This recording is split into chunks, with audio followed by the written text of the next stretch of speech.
Meeting.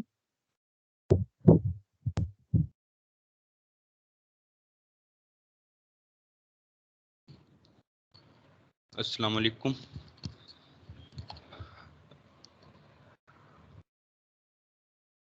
Okay, session start करते हैं।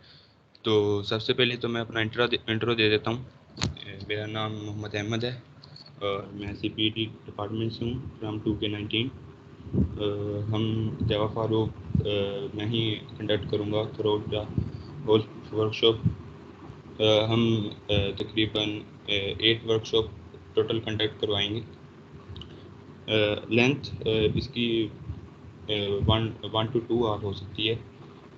ये कंटेंट पे डिपेंड करता है कि कब वो फिनिश हो रहा है, लेकिन 1 से 2 आवर इसकी एक वर्कशॉप की लेंथ होगी।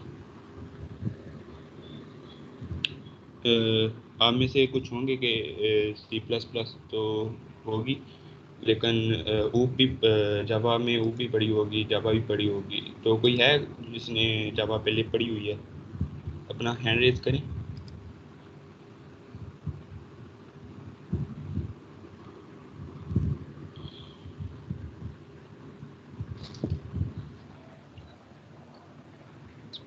जी सर, आवाज़ बहुत स्लो आ रही है सर, थोड़ा जोर। अच्छा, मैं पूछ रहा हूँ कि किसी ने जावा पहले पढ़ी हो, किसी ने हैंड रेज करे कोई अगर पढ़ी हुई है।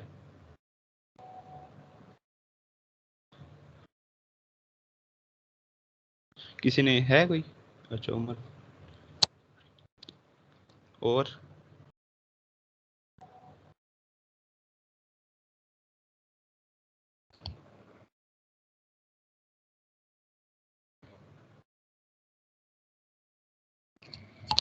अच्छा, एक ही है अभी तक, आ भी नहीं है।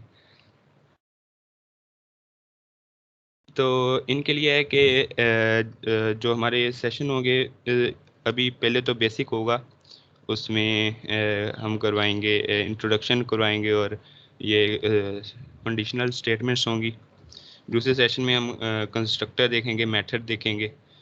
इन केस के आप सेशन मिस करना चाह रहे हो, आपको बेसिक का पता हो और आप पहले सेशन जो आपको आते हैं वो मिस करना चाह रहे हैं, तो उनके लिए बता रहा हूँ कि एयर सेशन कैसे कैसे होंगे। पहले में तो कंडीशनल स्टेटमेंट और बेसिक होगी जावा के मतलब, फिर कंस्ट्रक्टर होंगे, मेथड होंगे, क्लासेस होंगी कैसे डिफाइन करते हैं।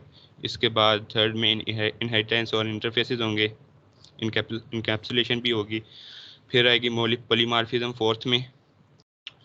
फिर रियलिस्ट और जेनेरिक्स टाइप्स फिफ्थ में हम कंडक्ट करेंगे।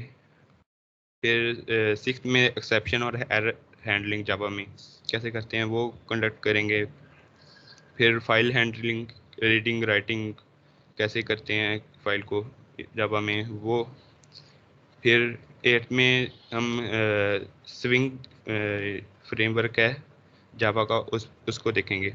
GUI बेस है कि एक एप्लीकेशन, अभी तो सारी 7th हैं जो वो कंसोल बेस होंगी, और जो लास्ट है 8th वो स्विंग GUI बेस्ड होगी वर्कशॉप, के विजुअली कैसे एप्लीकेशन को हम डिज़ाइन करते हैं और उसको देते हैं, कोई भी इवेंट पास करते हैं और कोई बटन को इवेंट दे के उसे काम कैसे करवाते हैं, वो लास्ट वर्कशॉप होगी। तो स्टार्ट करते हैं ये वाली।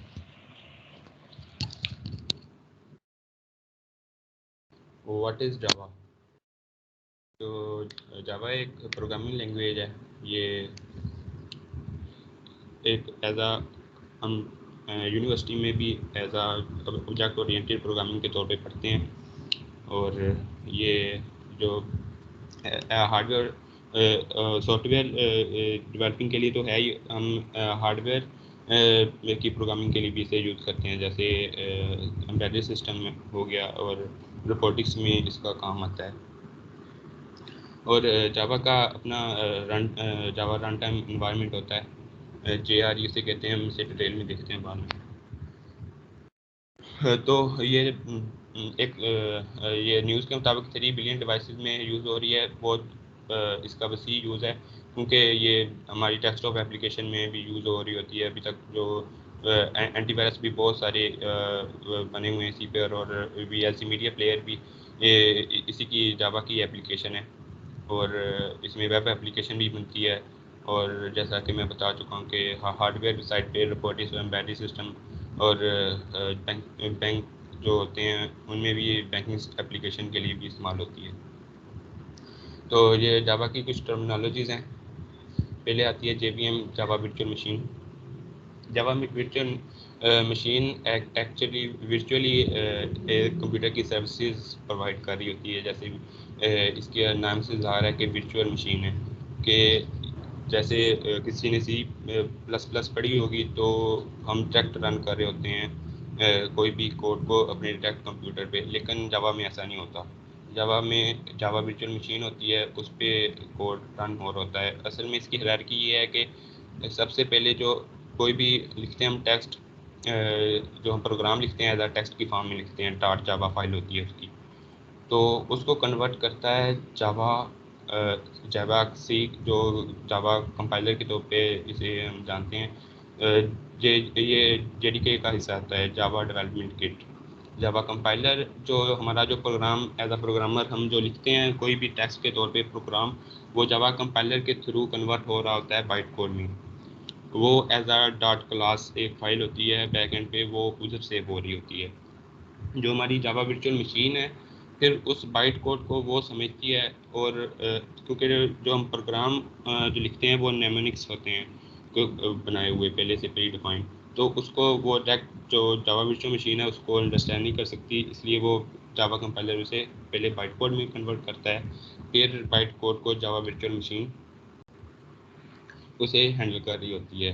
फिर जो जावा वर्चुअल मशीन है एज अ कंप्यूटर सर्विसेज दे के उसे, तो वो एज अ कंप्यूटर प्रोग्राम हमारे पास एंड आउटपुट के तौर पे रन हो रहा होता है।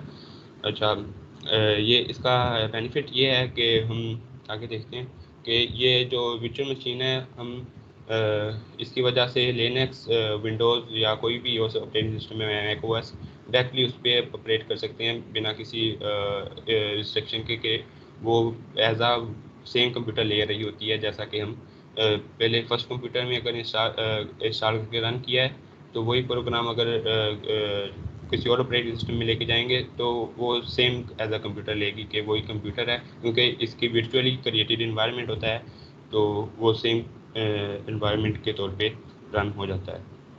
तो JVM में ये मेन टास्क जो परफॉर्म करती है कि लोड को कोड को लोड करवाना, इसको कोड को कोई मिस्टेक है, एरर है, उसको देखना, और उसके बाद एग्जीक्यूशन के लिए रन टाइम पर इन्वायरमेंट प्रोवाइड कर रही होती है।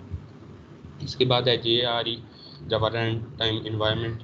हमने देखा है कि ये जब बाइट कोड में कन्वर्ट हो जाता है तो ये JVM में JRE एज आ जावा रन टाइम, जब रन टाइम में उसको सर्विसेज प्रोवाइड कर रही होती है कि उसमें लाइब्रेरीज होती हैं प्री डिफाइंड, और सपोर्ट कर रही होती है हमारे वर्चुअल मशीन को जिसमें ये रन हो रहा होता है हमारा कोड। तो JRE में JVM होता है, इसके अंदर लाइब्रेरीज और JVM दोनों होती हैं, क्योंकि जावा वर्चुअल मशीन है ये JRE को सपोर्ट करती है। आगे जावा डेवलपमेंट किट है, इसमें वो ये सब JRE आ जाती है, और जो जावा पढ़ के आते हैं JVM, वो दोनों इसके अंदर होती हैं। और ये फिज़िकली एग्जिस्ट ऐसे होती है कि ये इसमें लाइब्रेरीज़ होती हैं, लाइब्रेरीज के अंदर पैकेजेस होते हैं, पैकेजेस के अंदर प्री डिफाइंड क्लासेस होती हैं जिसे हम एज अ प्रोग्राम में यूज़ करके इंपोर्ट करवा के उसे हम असिस्टेंट के तौर पे इस्तेमाल कर रहे होते हैं। हम खुद भी करवाते हैं, क्लासेस बनाते हैं और उसको यूज़ कर रहे होते हैं, लेकिन ये प्री डिफाइंड इसमें लाइब्रेरीज होती हैं उसको हम यूज़ करके अपने काम ले रहे होते हैं।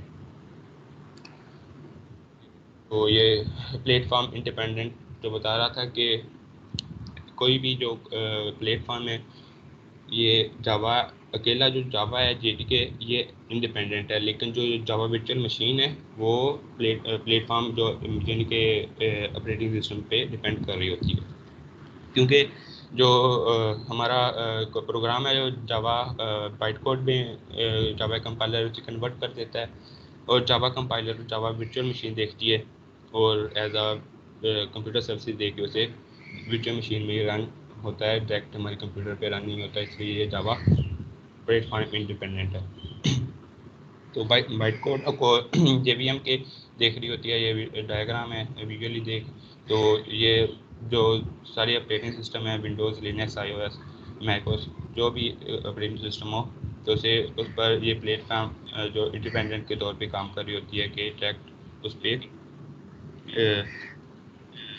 अपना माइक बंद करें।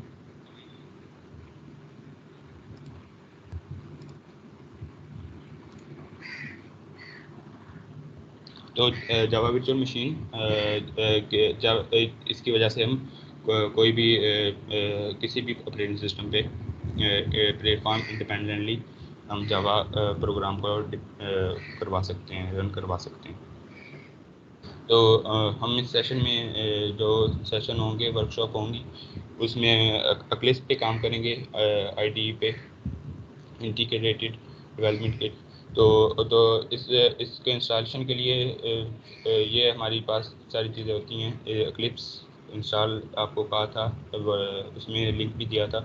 डायरेक्ट एक्लिप्स इंस्टॉल करके, और जावा JDK एक्लिप्स के अंदर ही होता है। हमारे JDK हम पढ़ के हटे हैं कि इसमें सारी चीज़ें JVM JRE सारा कुछ आ जाता है। तो एक्लिप्स को जब हम ओपन करते हैं तो वो ऑप्शन देता है कि किसके लिए आप इस्तेमाल करना चाहते हैं।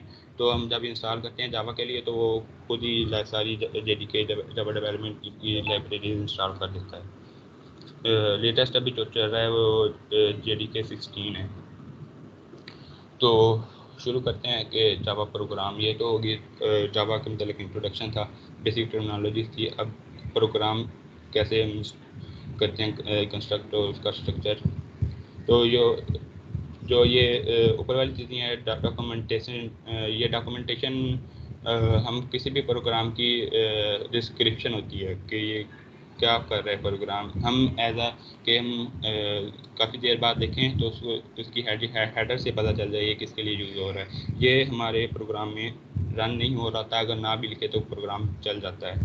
तो पैकेज स्टेटमेंट होती है कि पैकेज, अगर आप किसी प्रोजेक्ट पैकेज क्रिएट किया है तो पैकेज का नाम हम लिखते हैं, हमें विजुअली देखेंगे बाद में। तो ये भी ऑप्शनल होती है। इंपोर्ट स्टेटमेंट्स होती हैं, जैसे पहले बताया कि जो JDK में पहली प्री डिफाइंड हमारे पास लाइब्रेरीज मौजूद होती हैं, उसमें क्लासेस होती हैं, बहुत से पैकेजेस होते हैं। हम इंपोर्ट करवा के, इंपोर्ट का कीवर्ड यूज़ करते हैं और फिर इंपोर्ट करवा के उन क्लासेस या पूरे पैकेज को इंपोर्ट करवा के उनको देख रहे होते हैं। इंटरफेस अगर हमने कोई क्रिएट किया है या प्री डिफाइंड इंटरफेस को यूज़ करना है तो इंटरफेस की स्टेटमेंट हम यूज़ करते हैं। ये भी ऑप्शनल है, क्योंकि ये ऑप्शनल इस वजह से है कि हम इसके बगैर भी हमारा कोड है जो अगर नीड पूरी हो रही है तो रन हो सकता है।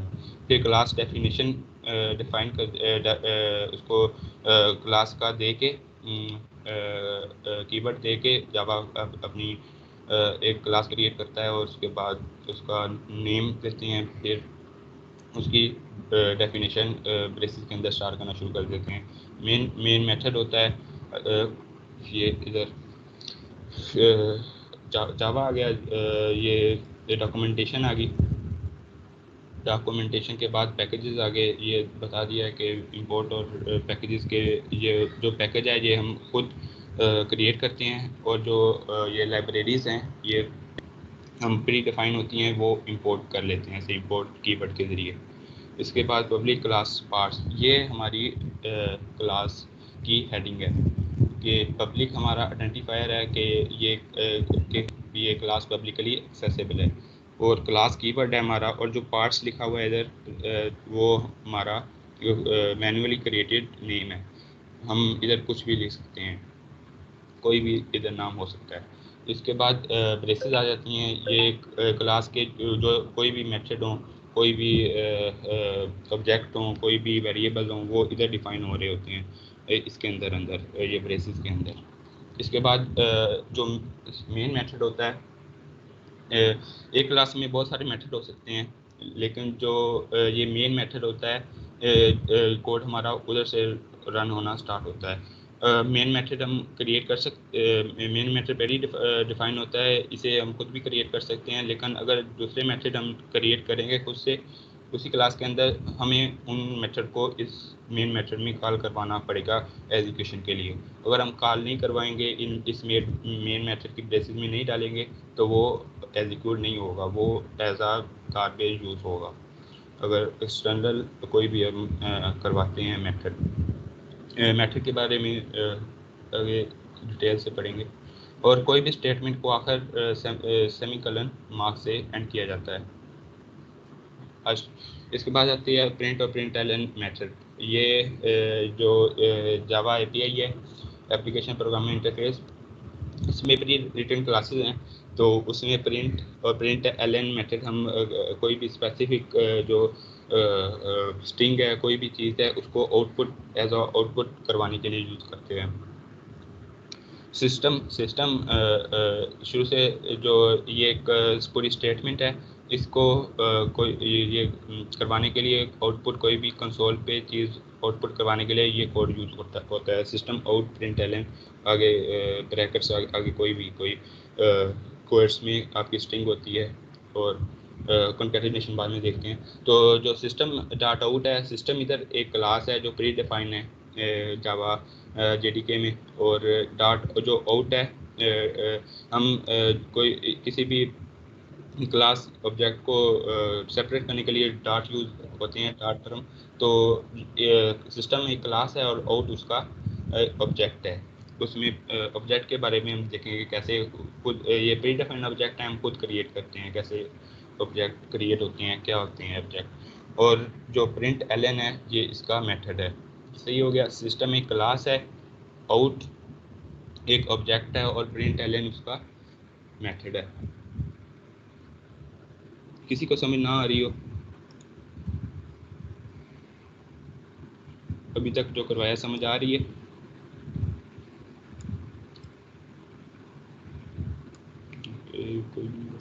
अच्छा, ये बताओ अभी आउट आउट क्या है इसमें? सिस्टम क्लास होगी, आउट हमारा क्या एज अ क्यों यूज़ कर रहे हैं हम? एनीवन?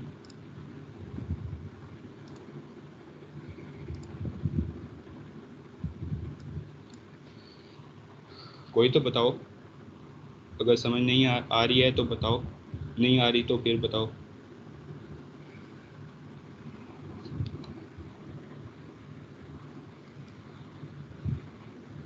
छोड़कर भाग तो नहीं गए?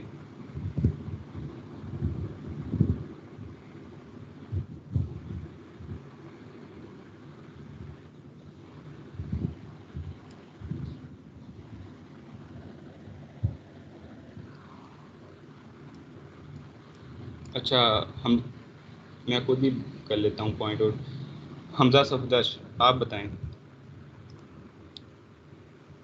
सर आउट एक मेथड है और प्रिंट एलन ऑब्जेक्ट है। अच्छा, और कोई इसको सही करना चाहे या इसको करना चाहिए, ये सही है या नहीं? कि इसने बताया है कि जो प्रिंट एलन एक क्या बताया, दोबारा बताएं। सर आउट एक मेथड है और प्रिंट एलन ऑब्जेक्ट है। सही। अच्छा, और कोई इसको सही करना चाहे या ये सही है, इसने सही बताया है? कोई भी और कोई?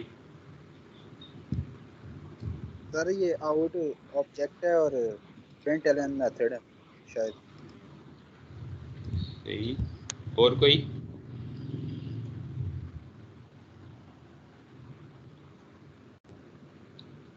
दोनों में से किसने सही बताया है?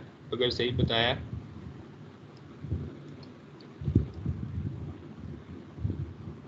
और कोई सही करना चाहिए इन दोनों को, या इनमें से बता दिया है सही?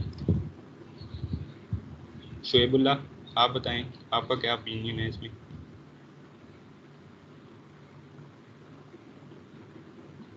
शोएबुल्ला, आप हैं हमारे पास?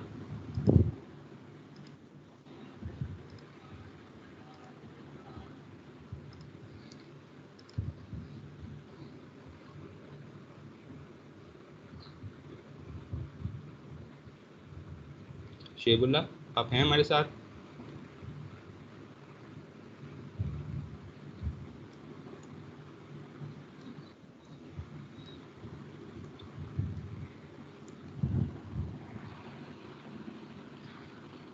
ओके, तो जो सिस्टम सही बताया कि जो आउट है वो हमारा ऑब्जेक्ट है और प्रिंट एलन मेथड है। तो हमजा आप अपना दुरुस्त कर लें कि अगर समझ ना आ रही हो तो हाथ रेंज करके या मुझे इंटरप्ट करके बता दिया करें। तो आगे समझ अब कि सिस्टम क्लास है, एक प्री डिफाइन है जो हमारे पास, आउट एक ऑब्जेक्ट है और प्रिंट एलन उसमें मेथड कोई लिखा हुआ है। ये विजुअली बताया गया कि सिस्टम क्लास है, ऑब्जेक्ट आउट ऑब्जेक्ट है और मेथड प्रिंट और प्रिंट एलन है। एक क्लास में बहुत सारे ऑब्जेक्ट होते हैं और बहुत सारे मेथड्स होते हैं। तो अकेला प्रिंट और प्रिंट एलन में ऊपर क्या है? तो प्रिंट, जो अकेला प्रिंट है वो हमारे जो कोई भी कोड लिखा है उसमें डायरेक्ट वो वैसे ही शो करवा देता है, लेकिन जो प्रिंट एलन है उसमें वो एक लाइन करैक्टर की स्पेस डालता है। अगर हम इसे रन करवाना चाहें, इसे शुरू से बताता हूँ आपको।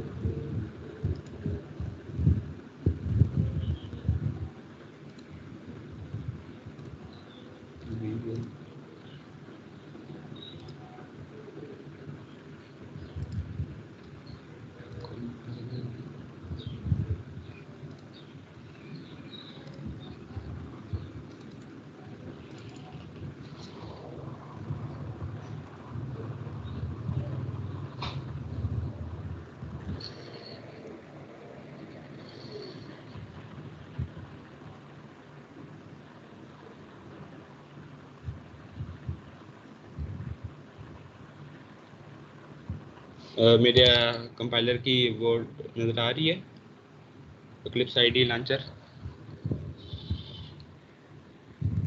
कोई बताए?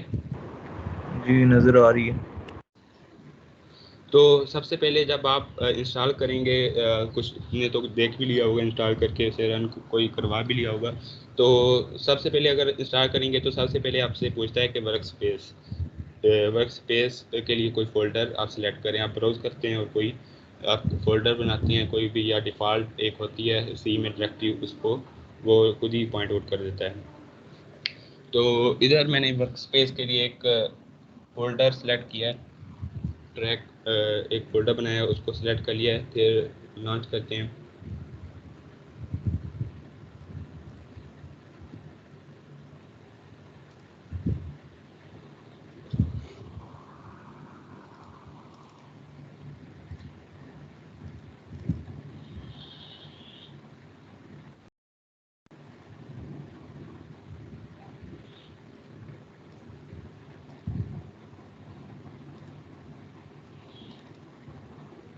अभी नज़र आ रही है क्लिप्स की? अभी हो गया है। ये हमने प्रोजेक्ट बनाया, पहले सबसे न्यू बनाते हैं प्रोजेक्ट। सबसे पहले न्यू प्रोजेक्ट बनाना है। सबसे पहले जब हम ज़ीरो से शुरू करते हैं तो प्रोजेक्ट बनाते हैं सबसे पहले न्यू पे जाके, फिर कोई जावा प्रोजेक्ट का ये इधर से प्री डिफाइन जो लाइब्रेरीज हैं उसको उसमें करते हैं जाके नेक्स्ट।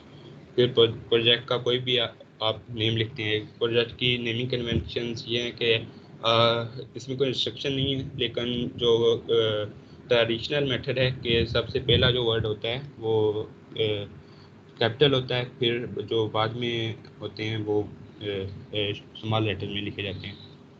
तो इसे मैं x1 का नाम दे देता हूँ।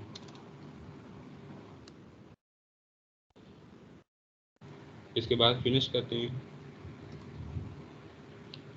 ये क्रिएट हो गया x1 के नाम से। तो इसके सोर्स, इसको ड्रॉप डाउन किया, सोर्स में गए। सोर्स के बाद सबसे पहले हमने प्रोजेक्ट क्रिएट किया, उसके बाद प्रोजेक्ट के बाद जो पैकेज क्रिएट करते हैं, अगर पैकेज अगर ना भी क्रिएट करें तो डायरेक्ट क्लास क्रिएट कर सकते हैं, लेकिन जो पैकेज है ये हमारे लिए बाद में यूज़ होगा। नेक्स्ट सेशन में पढ़ेंगे हम पॉलीमॉर्फिज्म वगैरह, और उसमें इनकैप्सुलेशन, तो उसमें ये यूज़ होंगे प्राइवेट जब करेंगे। तो इसका भी वही है कि आप अगर आपने कोई भी पैकेज क्रिएट कर लिया तो उसमें जो भी क्लासेस हैं उसमें ये इंपोर्ट करवाना मस्ट हो जाता है।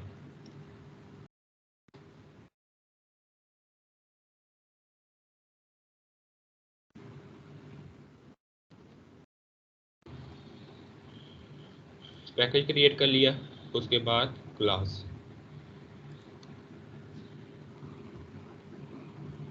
क्लास का भी यही है कि अगर मैं कोई सामान लिखूंगा, वो कह रहा है कि the package is described by convention, package name usually start with lower case letter. तो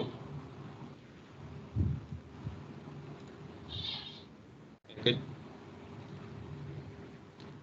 ने क्रिएट कर लिया था, लेकिन क्लास का नेम कोई भी लिख देते हैं।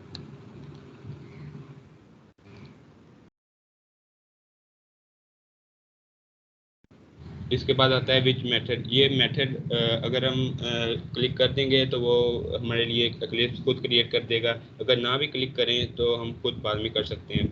तो अगर आप बाई चांस के आपसे ये छूट गया है, आप कर दिया है, तो ये पैकेज उसने खुद हमारे लिए ऊपर जो हमने बनाया था वो उसकी स्टेट में लिख दी है। इसके बाद ये क्लास, जो क्लास का हमने नेम दिया था वही क्लास इधर ज़रूर मेंशन करनी है। और इसके बाद मेन मेथड हम लिखते हैं। तो इसमें जो ऑटो कम्प्लीशन का एक्लिप्स में शॉर्टकट होता है वो कंट्रोल स्पेस होता है। कंट्रोल स्पेस में जाके हम कोई भी जो इनकम्प्लीट है उसको कंप्लीट कर सकते हैं। लेकिन जो अभी पहला है तो खुद ही लिख लेते हैं।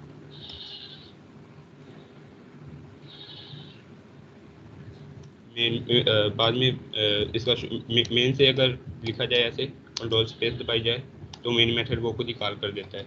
लेकिन हम अगर खुद लिखना चाहें शुरू में,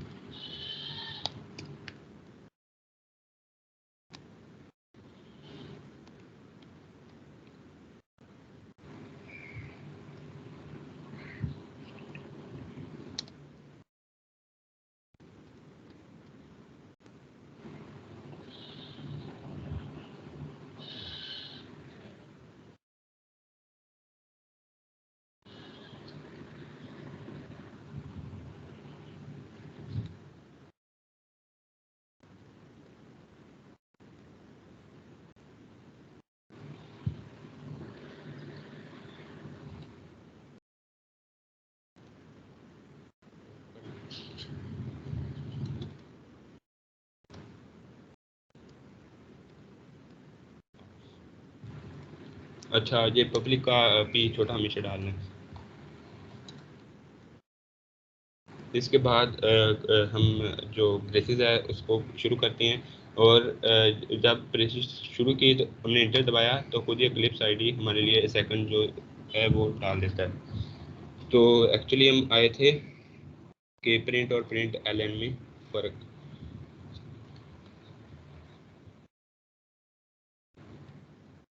मैंने सिस्टम आउट एक मिनट लिखा है,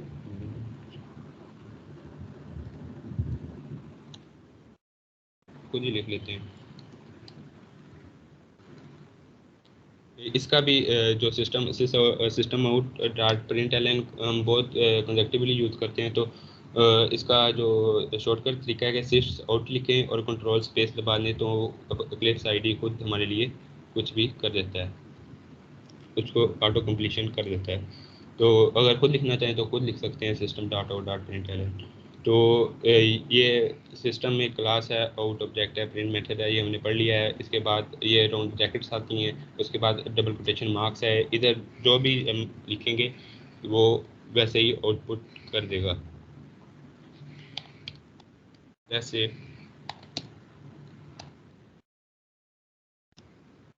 ये मैंने लिखा और इसे रन करवाया, वैसे उसने कर दी आउटपुट। आउट, दोबारा कंट्रोल स्पेस दबाई और इधर लिख दिया फॉर। तो प्रिंट एलन दोनों में मैंने लिखा हुआ है अभी तक।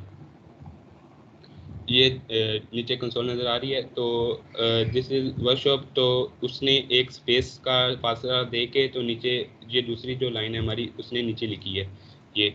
अगर मैं ऐसा ना करूँ, प्रिंट एलन ना लिखूँ, इधर अकेला प्रिंट लिखूँ, प्रिंट भी एक मेथड डिफाइन है, प्री डिफाइन है, प्रिंट एलन भी डिफाइन है, तो ये अगर दोबारा रन करूँ इसे तो ये एक ही लाइन में उसने लिख दिया है। जिस तो ये इसमें डिफरेंस है कि जो हमारा प्रिंट एलन मेथड है वो एक लाइन की स्पेस डाल देता है, जो प्रिंट मेथड है वो स्पेस एक लाइन स्पेस की वो करैक्टर नहीं डालता। ये as a character pre define है कि प्रिंट एलन अगर हो तो वो एक करैक्टर की एक स्पेस करैक्टर की एक लाइन करैक्टर की स्पेस डाल देता है। वापस आते हैं। तो प्रिंट और प्रिंट एलन का हो गया। अच्छा, अगर प्रिंट एलन ना लिखा हो तो स्लैश एन ये भी हमारे वही काम करता है जो प्रिंट एलन करता है। ये भी हमारे लिए एक बैक स्लैश एन, ये हमारे लिए एक लाइन स्पेस की लाइन एक जो लाइन है उसकी स्पेस डाल देता है और दूसरी लाइन से वो नेक्स्ट जो भी कोड का जो लिखा होता है वो जैसे लिखना शुरू करता है कंसोल में आउटपुट करवा देता है। वेरिएबल रिट्रेस, तो हर लैंग्वेज में वेरिएबल हम डिक्लेयर करते हैं, उसको इस्तेमाल करते हैं। तो वेरिएबल हम पहले से उसकी जो टाइप्स हैं, डाटा टाइप्स हैं वो बड़ी डिफाइन होती हैं, लेकिन जो उसको हम वैल्यू देते हैं वो हम खुद देते हैं। तो सबसे पहले हम इंट एक इंटीजर टाइप का प्री डिफाइन डाटा टाइप है, उसको ये हमने इसको एक कीवर्ड है इसको लिखा, फिर हमने एक वेरिएबल डिक्लेयर किया। जो ये वैल्यू वेरिएबल हमने डिक्लेयर किया, इधर हम कुछ भी अपना जो भी हमारी मर्जी है उधर लिख सकते हैं, लेकिन इंट है ये प्री डिफाइन है, इसको हम चेंज नहीं कर सकते। और ये जैसे है स्मॉल लेटर में है तो स्मॉल लेटर में ऐसे ही लिखना है। तो इसको डिक्लेयर किया तो इसके बाद जो वैल्यू है इसको असाइन की, क्योंकि ये इंटीजर टाइप है, इसको इंटीजर टाइप की एक वैल्यू असाइन कर दी, माइनस या प्लस हो सकती है इंटीजर। उस वैल्यू को हमने सिस्टम सिसआउट ऐसे ही हमने जिस ये एज अ फुल वो करवा लिया था कि एक स्ट्रिंग एज अ स्ट्रिंग एक कोई भी डबल कोटेशन मार्क्स के अंदर कोई भी स्टेटमेंट लिखी और वैसे ही आउटपुट होगी। लेकिन अभी हमने एक क्रिएट किया ये इस प्रोजेक्ट इधर ही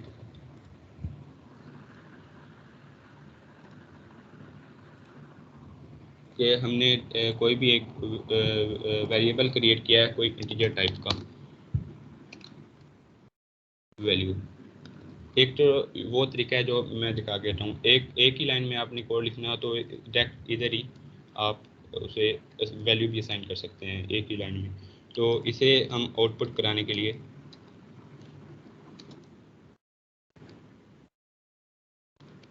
वैल्यू आउटपुट कराने के लिए हम कॉन्कैटिनेशन के लिए प्लस यूज़ करते हैं साइन। अगर एक लाइन में आपने एक कोड एक लाइन का लिखना है तो एक कॉन्कैटिनेशन के लिए प्लस यूज़ करते हैं। उसके बाद हम जो हमने ये वैल्यू का एक वेरिएबल क्रिएट किया वह इंटीजर टाइप का, वो उसका हम बिल्कुल सेम नेम लिखना है। अगर कैपिटल या स्मॉल लेटर भी करेंगे तो वो एरर देगा। तो हमने ये लिख दिया, तो अगर रन करें तो वो दिस इज वैल्यू 10, तो उसके नेक्स्ट उस पर लिख देगा।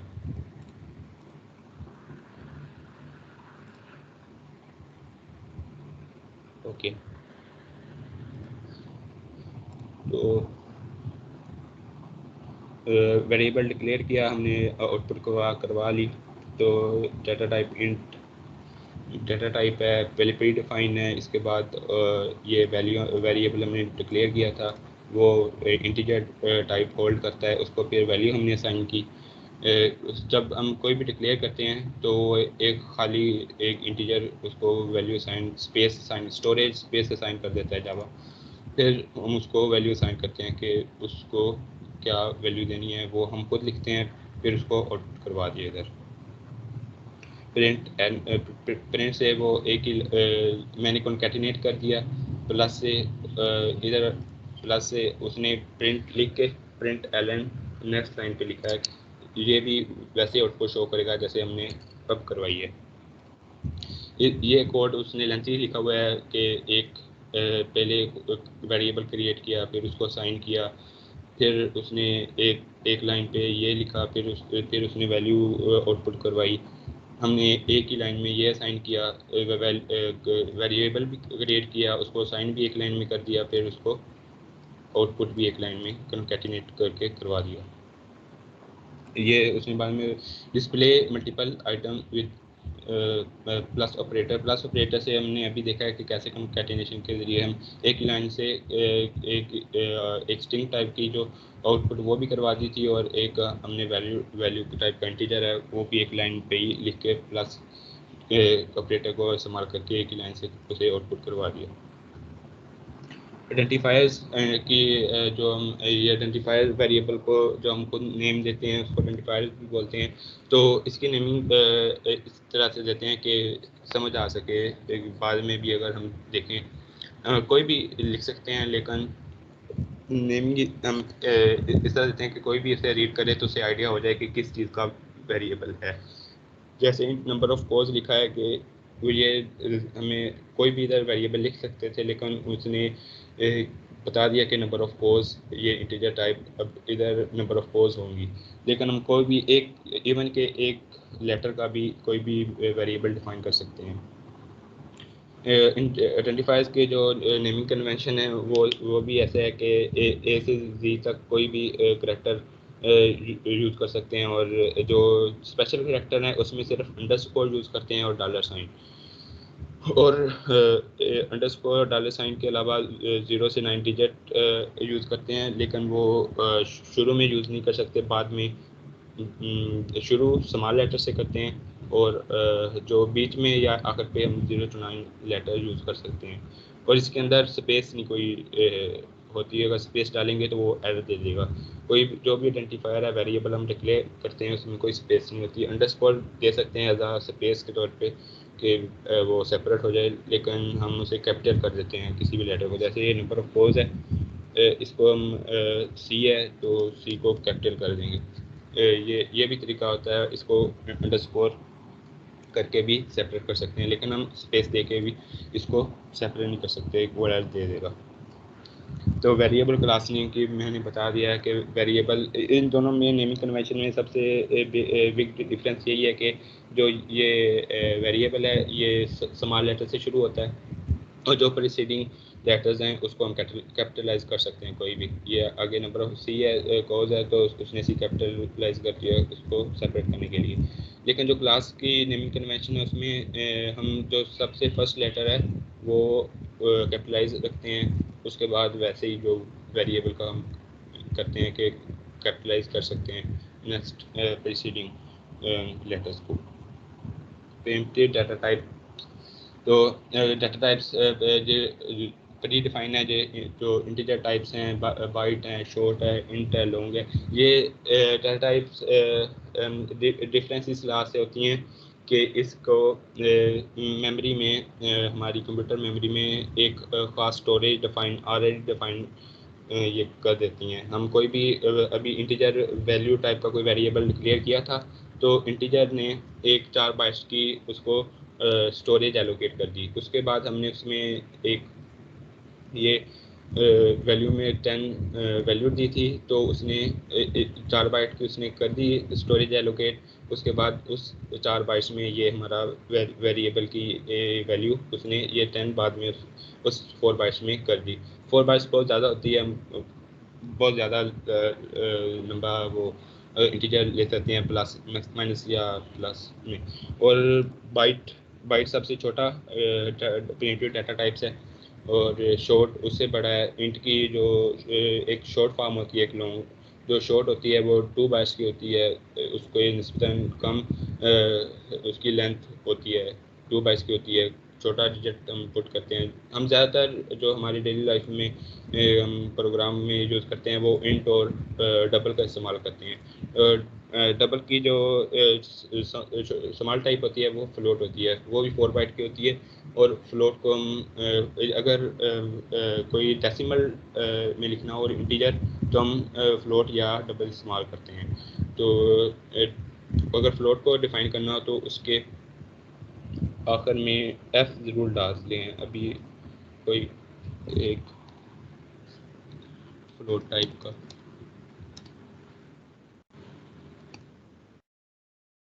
माई फ्लोट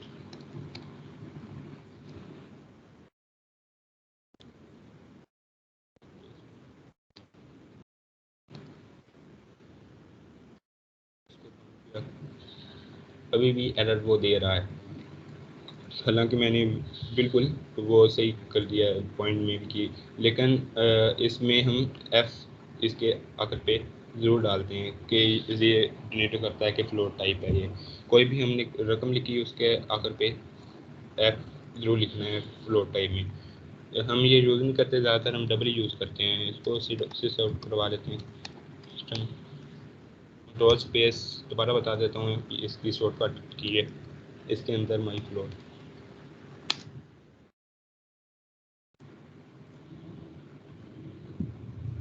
तो ये इसके ऊपर थी 8.97 डेसिमल टाइप थी जो उसने शो करवा दी।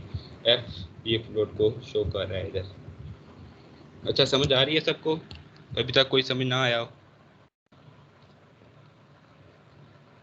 कोई भी जी आ रही है।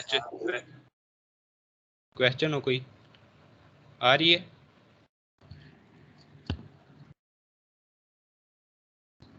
तो ऐसे ही डबल है, डबल में एफ या डी कोई ऐसे करने की ज़रूरत नहीं होती, उसमें टेक्स्ट हम ले सकते हैं। ये डेसिमल टाइप कोई भी डिजिट को ये भी आउटपुट करवाने के लिए यूज़ होता है।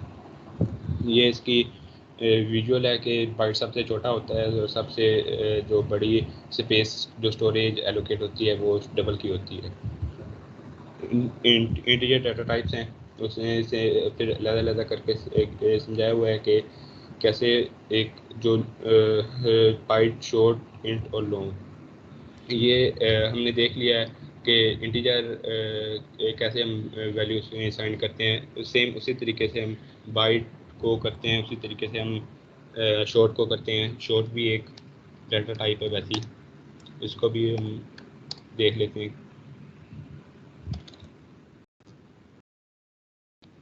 माई शॉर्ट मैंने वेरिएबल डिक्लेयर किया और इसे भी कोई भी वैल्यू असाइन कर दी।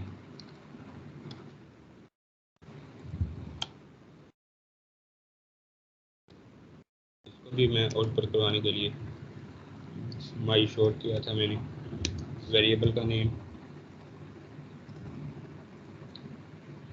तो वैसे ही इसने आउटपुट करवा दी। ये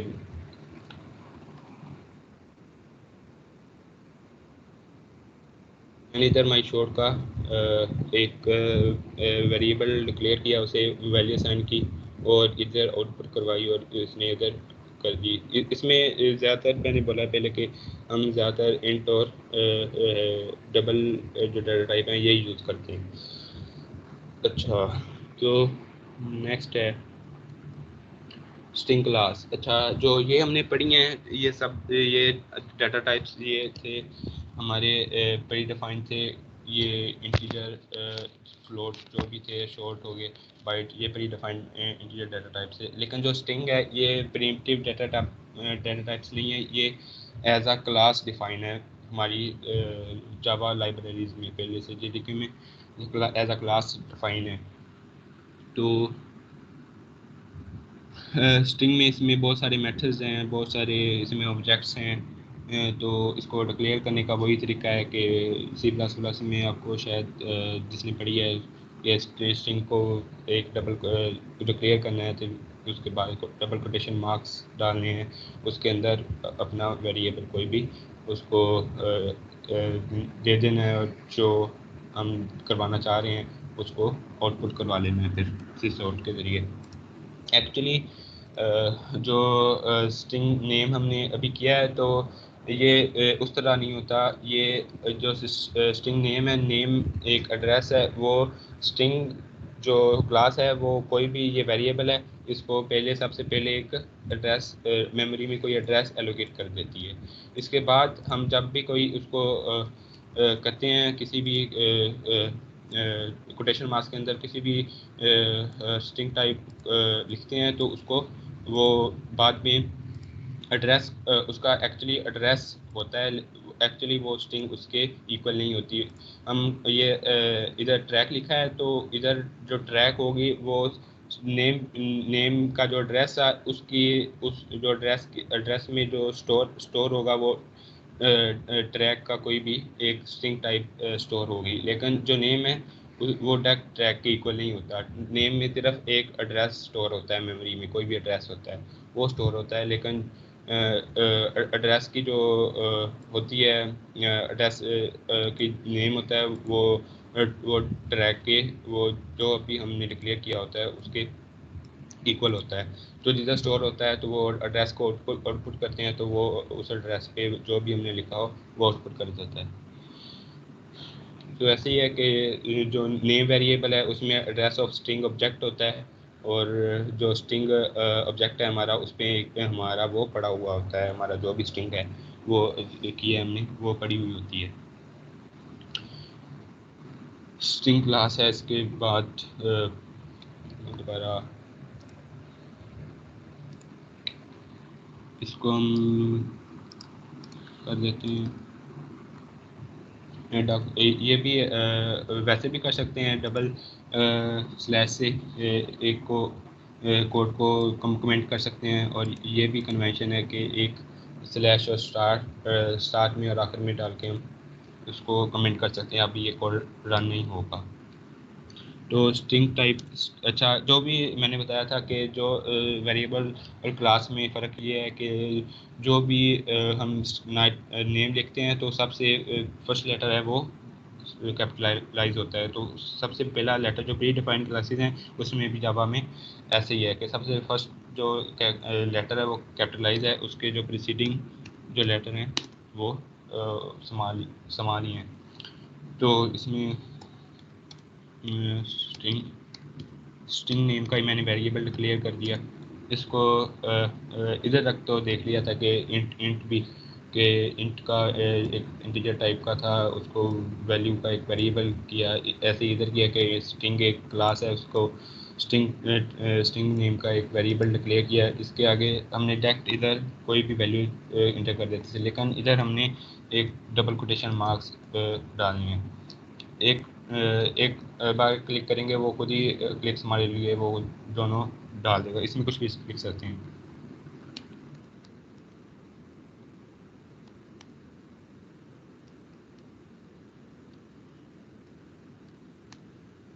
और सब मेन बात के आखिर में ये सेमीकोलन ज़रूर डालना है कोई भी स्टेटमेंट एंड करने के लिए। इसको हम आउटपुट करा लेते हैं।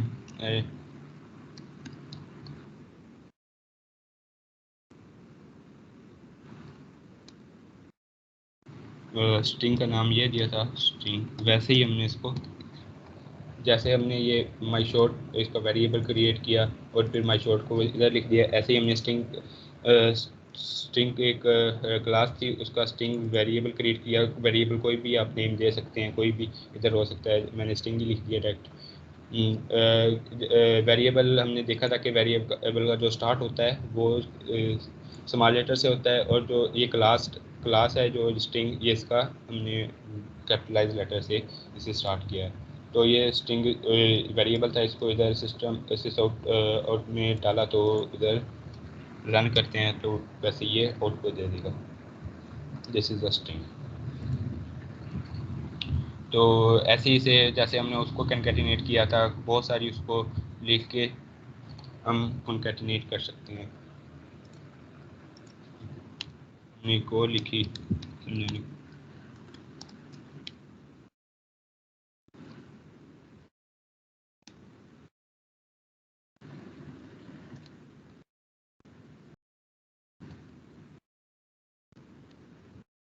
इधर एक और लिख दें, डिक्लेयर कर दें 3 नेम देते हैं इसे और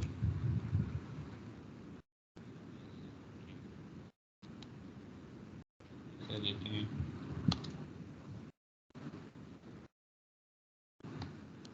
अब इन ये सारे वेरिएबल हमने डिक्लेयर कर दिए। अब इसको कॉन्कैटिनेट करने के लिए वही तरीका के प्लस का ऑपरेटर यूज़ करते हैं। उसके बाद हमारा जो वेरिएबल दूसरा था उसे S2 का नाम दिया था, जो तीसरा था उसे 3 का दिया था, और इसे हम रन करते हैं तो वो एक ही लाइन में सारे दे देगा, आउटपुट करवा देगा।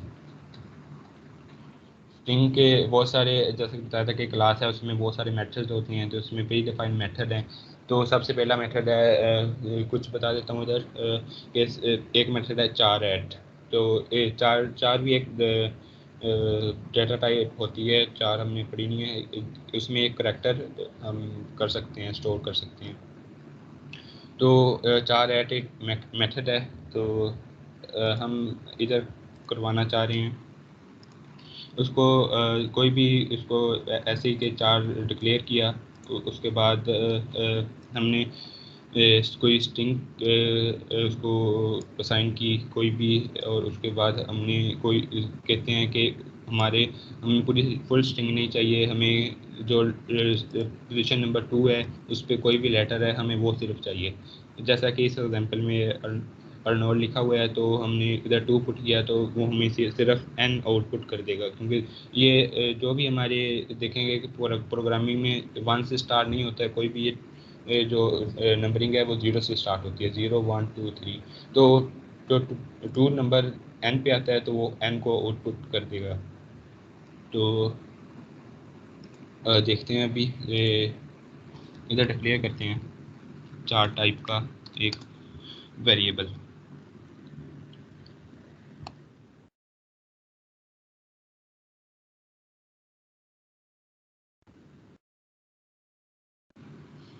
डिक्लेयर ऐसे कर देते हैं।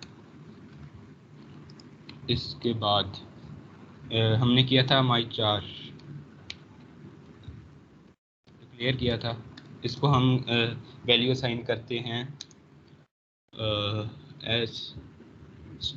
S2 डॉट कोई भी सेपरेट करने के लिए डॉट, और हमने चार ऐड मेथड है, चार स्ट्रिंग में चार ऐड मेथड है, तो उसको करते हैं चार ऐड। वो खुद ही बता रहा है कि इसमें ये सारे बता रहा है कि इसमें कौन कौन से मेथड बड़ी डिफाइन है, आप कौन ये सब यूज़ कर सकते हैं। तो हम इधर चार ऐड देखते हैं, चार ऐड तो कौन सा आप नंबर इधर यूज़ करना चाह रहे हैं। चार ऐड S2 हम R आउटपुट करवाना चाह रहे हैं या I करवाना चाह रहे हैं, इधर 3 लिखते हैं तो I आउटपुट कर देगा वो।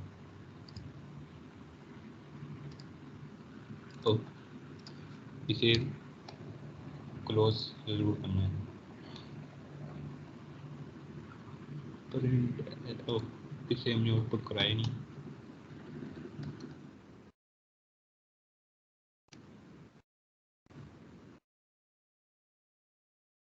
वही चलो,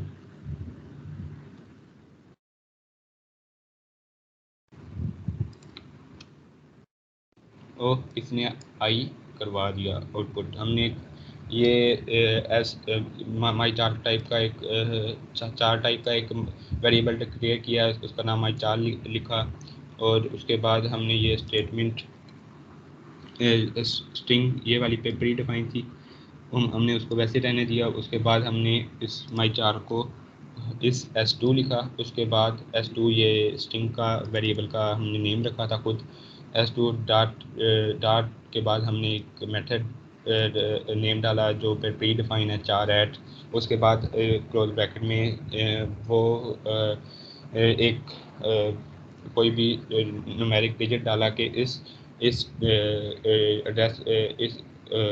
एड्रेस लिस्ट में उस नंबर पे जो भी हमारे पास करैक्टर है वो आउटपुट करते। तो हमने इधर 3 डाला, अगर कोई और डालते 3 पे 0 1 2 3 पे आई था तो उसने आई आउटपुट कर दी।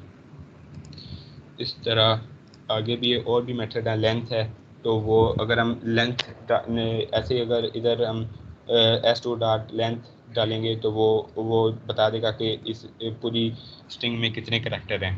तो ऐसे इसने इधर डाला हुआ है कि नेम डॉट लेंथ लिखा तो टोटल 6 थे। वो अच्छा जब ये आउटपुट करवाएगा तो वो टोटल बताएगा 0 1 ये उसके क्रॉसपॉन्ड वैल्यू है कि ये 0 लाइन पे मौजूद है, ये 1 लाइन पे मौजूद है। लेकिन जब वो टोटल लेंथ आउटपुट कराएगा तो वो 6 ही बताएगा कि टोटल जो आपके स्ट्रिंग की जो लेटर हैं वो 6 हैं। इसके बाद टू लोअर केस के आपने कोई भी लिखा हुआ है उसे हम लोअर केस में कोई भी स्ट्रिंग को करना चाह रहे हैं कि कोई हमने अभी ये स्ट्रिंग बिग कैपिटलाइज कर दिया है तो हम इसे ऑटोमेटिक हम चाह रहे हैं कि ये जावा हमारे लिए इसे लोअर केस में कर दे। तो हम वैसे ही लिखेंगे कि सबसे पहले ये हम इधर स्ट्रिंग साइज ये इन टाइप का था तो इधर एग्जांपल के तौर पे देख लेते हैं। इधर ये लोअर केस में हम करना चाह रहे हैं, हमने पहले ही किए हुए हैं लोअर केस में। तो इधर लोअर केस में हम करना चाह रहे हैं तो इसमें मेथड यूज होगा टू लोअर केस, इसने बता दिया पहले ही टू लोअर केस, इसकी जरूरत नहीं रहती। हाँ इसके अंदर अच्छा कोई भी मेथड हो ना तो उसके बाद ये राउंड ब्रैकेट जरूर डालते हैं, ये वाली।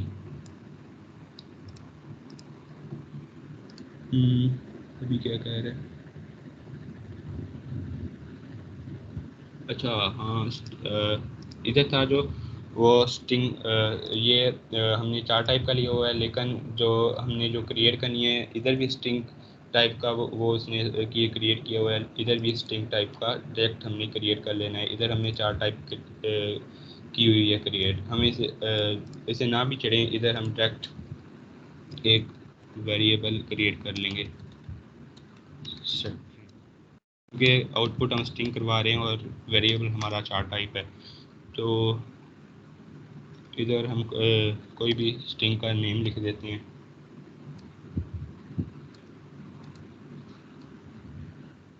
S2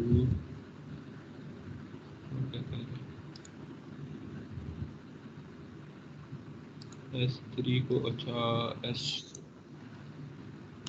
कर देते हैं और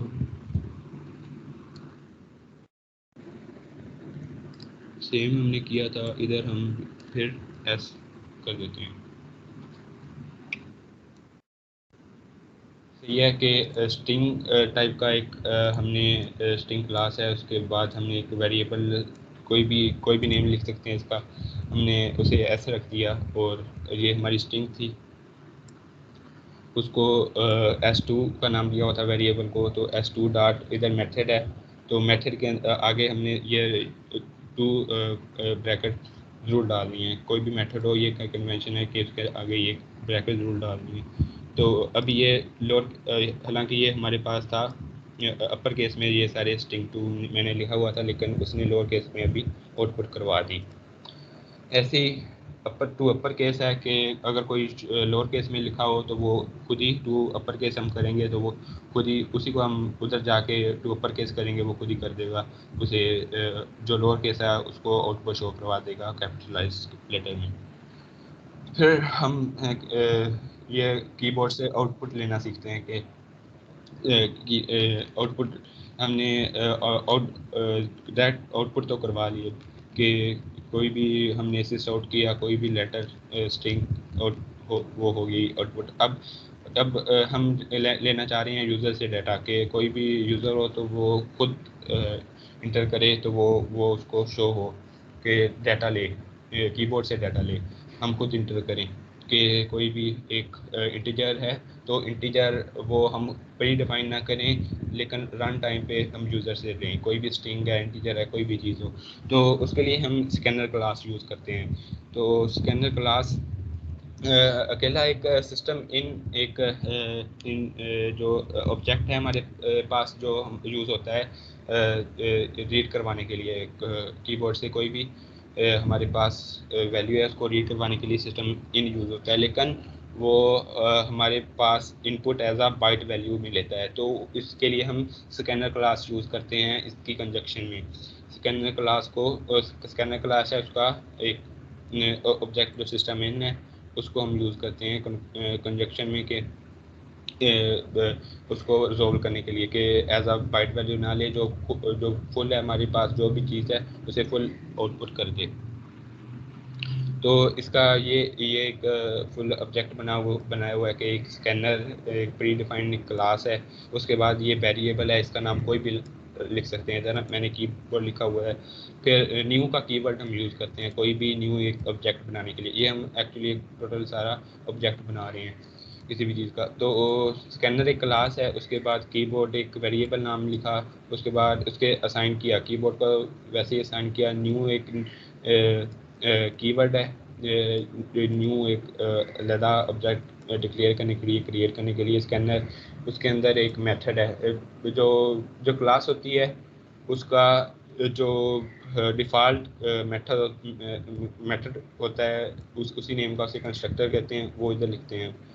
सबसे पहले क्लास लिखते हैं, फिर वेरिएबल लिखते हैं, न्यू का कीवर्ड, फिर उसके बाद कंस्ट्रक्टर, या अगर सेम नेम का अगर मेथड हो तो उसे कंस्ट्रक्टर बोलते हैं। हम दोबारा डीपली हम इसके बारे में देखेंगे, मेथड के बारे में, कंस्ट्रक्टर किसे कहते हैं। तो इसके बाद हमने सिस्टम डॉट इन ऑब्जेक्ट उसके अंदर कर दिया, ये हमारे पास बन गया ऑब्जेक्ट। अभी इसने इनपुट लेना शुरू नहीं की, हमने क्रिएट किया है स्कैनर से ऑब्जेक्ट, एक डिक्लेयर किया है। जैसे हम डिक्लेयर करते हैं ना कोई भी डाटा टाइप इन टाइप का कोई भी वेरिएबल डिक्लेयर किया था, ऐसे ही हमने वो एक कीबोर्ड टाइप वेरिएबल का एक स्कैनर टाइप का एक वेरिएबल डिक्लेयर किया है। अभी इसको कहा नहीं है कि अभी इनपुट ले। तो इनपुट लेने के लिए किस स्कैनर क्रिएट कर ली, जो असाइनमेंट ऑपरेटर इक्वल डाला, ये हो गया। उसके बाद न्यू का सारा समझाया हुआ है कि न्यू का कीवर्ड डाला, फिर हमने सही है एग्जीक्यूट होगी। उसके बाद हम इसके बाद हम लेते हैं इसको आउटपुट कैसे करवाना है कि कैसे यूज़र से कौन सा डाटा ले। इसकी भी सेम वही टाइप है जैसे हम पहले पढ़ के हैं। डाटा टाइप्स होती हैं, स्ट्रिंग क्लास है तो बाइट्स में होती है, इंटीजर में होती हैं, लॉन्ग इंटीजर होता है, शॉर्ट इंटीजर होता है। इसके तो इसको ये उसने लिया, ये हमने क्रिएट किया है, उसको कोई भी हमने आउटपुट करवाई, ये खुद करवाई हमने, कोई भी लाइन आउटपुट करवाई कि इंटर वैल्यू, हमने यूज़र से मांगे कि कोई भी वैल्यू इंटर करो। इसके बाद उसको जो हमने एक कीबोर्ड डॉट नेक्स्ट इंट, जो डॉट नेक्स्ट इंट है, ये हमारे पास प्री डिफाइन एक मेथड है, जैसे हमने पहले यूज़ किया है to upper case to lower case, वो वाला स्कैनर में प्री डिफाइन है। स्कैनर एक क्लास है तो उस क्लास में जावा में प्री डिफाइन है, उसे हम यूज़ कर रहे हैं डॉट नेक्स्ट इंट। तो जो कीबोर्ड है वो हमने ये ऑब्जेक्ट क्रिएट किया था, कीबोर्ड स्कैनर टाइप का ऑब्जेक्ट था कीबोर्ड, वो क्रिएट इधर किया था। तो वो हम इधर करें बिल्कुल सेम जैसे हमने उधर बिल्कुल ऐसे ही जैसे हमने ये s2 डॉट ये लिखा था कि पहले हम वेरिएबल नेम लिखा था डॉट उसका जो भी प्री डिफाइंड मेथड है वो लिखा था। अभी इसे ऐसे ही टाइम ज़्यादा हो रहा है तो ऐसे ही ले जाते हैं।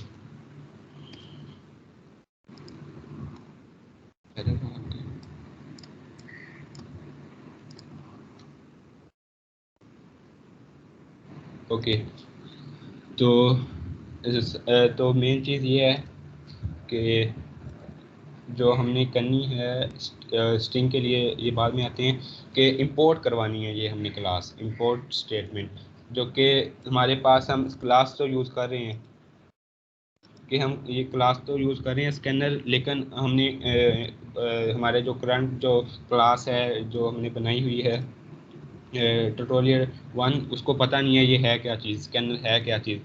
तो हम उसके लिए इंपोर्ट करवाते हैं स्कैनर क्लास। तो इंपोर्ट करवाने के लिए जो शॉर्टकट है वो हमारे पास है कंट्रोल शिफ्ट ओ। तो ये सारी वो बता रहा है कि कौन सी आप करवाना चाह रहे हैं। कंट्रोल शिफ्ट ओ से इंपोर्ट करते हैं। अगर कैंसिल कर दूं, अब शॉर्टकट नहीं भूल गए हैं, नहीं इस्तेमाल करना चाह रहे, तो सोर्स में जाएं। सोर्स से आता है ऐड इंपोर्ट्स, वो भी उधर ही ले जाता है। कंट्रोल शिफ्ट ओ करें या राइट क्लिक करें और सोर्स में जाकर ऐड इंपोर्ट को क्लिक करें तो सेम है। तो वो खुद ही हम ओके करेंगे इसको, वो उसने खुद ही इंपोर्ट कर दी जावा यूटिल डाट स्कैनर के जावा पैकेज था, उसमें जो भी जो क्लास थी स्कैनर उसने इंपोर्ट कर दी है स्कैनर। सही है। तो अभी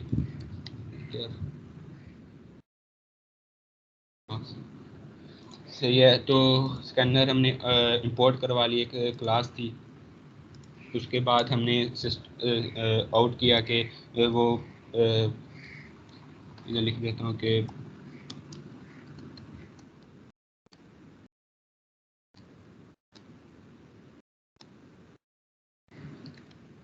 वो यूज़र से पूछेगी कि कोई आप वैल्यू इंटर करें इंटीजर टाइप की।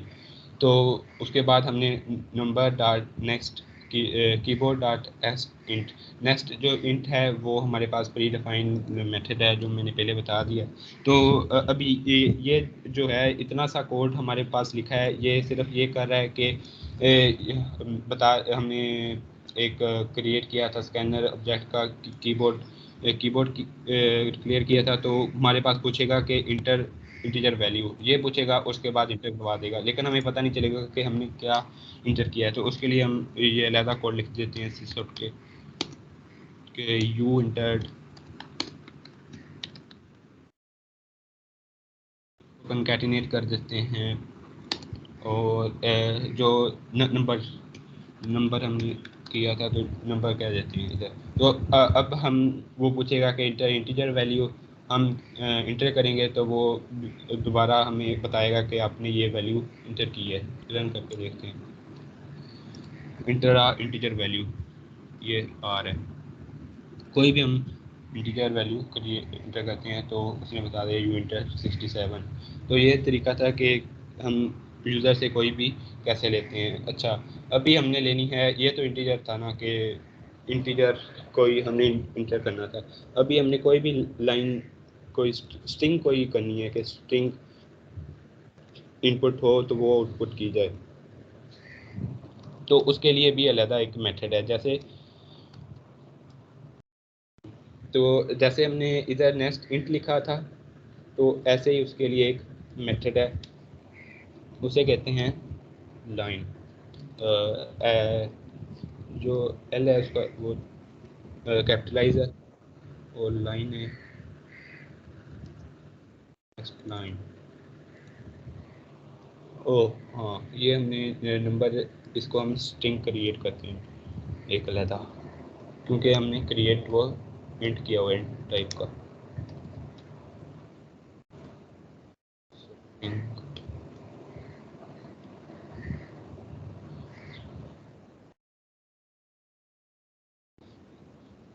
स्ट्रिंग एक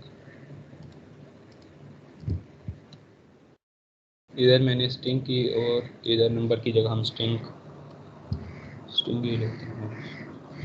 स्ट्रिंग इधर भी स्ट्रिंग। सही है कि कोई सारा कुछ हो गया कि हमने वो ये सेम ही रहेगा कि ये सारा हमने डिक्लेयर करवाया, उसके बाद आउटपुट करवाई के वो पूछे यूज़र से कि कोई भी स्ट्रिंग इंटर करो। तो हमने इसके लिए स्ट्रिंग आगे इंटीजर हम इनपुट कर रहे थे, अब हम स्ट्रिंग कर रहे हैं, तो स्ट्रिंग टाइप का एक वेरिएबल हमने डिक्लेयर करवाया, फिर उसको इक्वल रखा इसके कि जो नेक्स्ट लाइन है उसके वो इक्वल जो स्ट्रिंग है वो उसके इक्वल होगी नेक्स्ट लाइन के। तो उसके बाद हमें बताएगा कि ये आपने ये स्ट्रिंग इंटर की है। तो स्ट्रिंग में इंटर करता हूँ कोई भी दिस, तो यू इंटर दिस, मतलब कि हमने इंटीजर करना भी सीख लिया कि कोई इंटीजर को आउटपुट करवाना है यूज़र से लेना है, और ये भी देख लिया कि कोई हमने स्ट्रिंग इनपुट कर लेनी है और फिर उसे ही आउटपुट करवा देना है बाद में। सही है, तो ये आपके लिए ये होम टास्क है, आप करेंगे।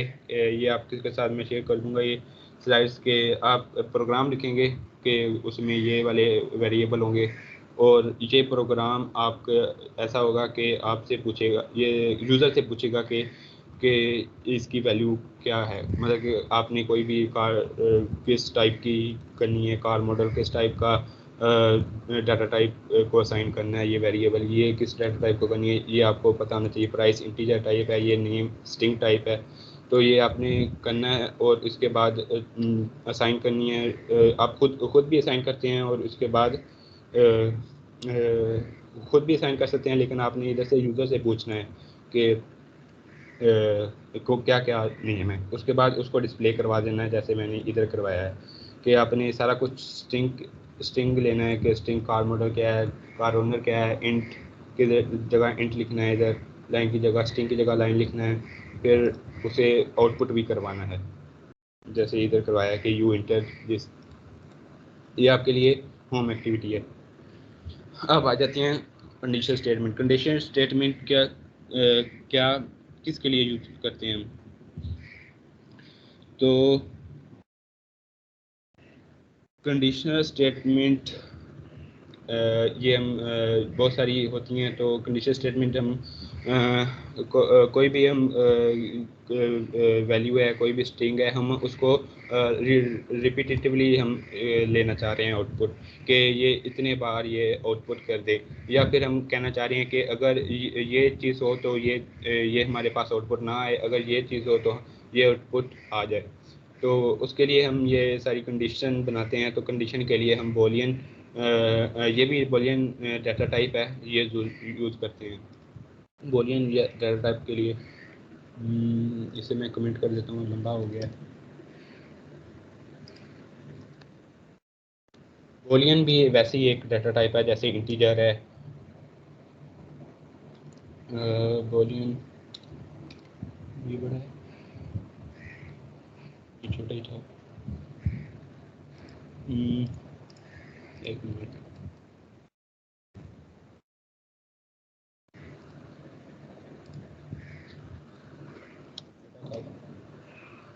ओके। तो बूल इज इक्वल टू हम कर देते हैं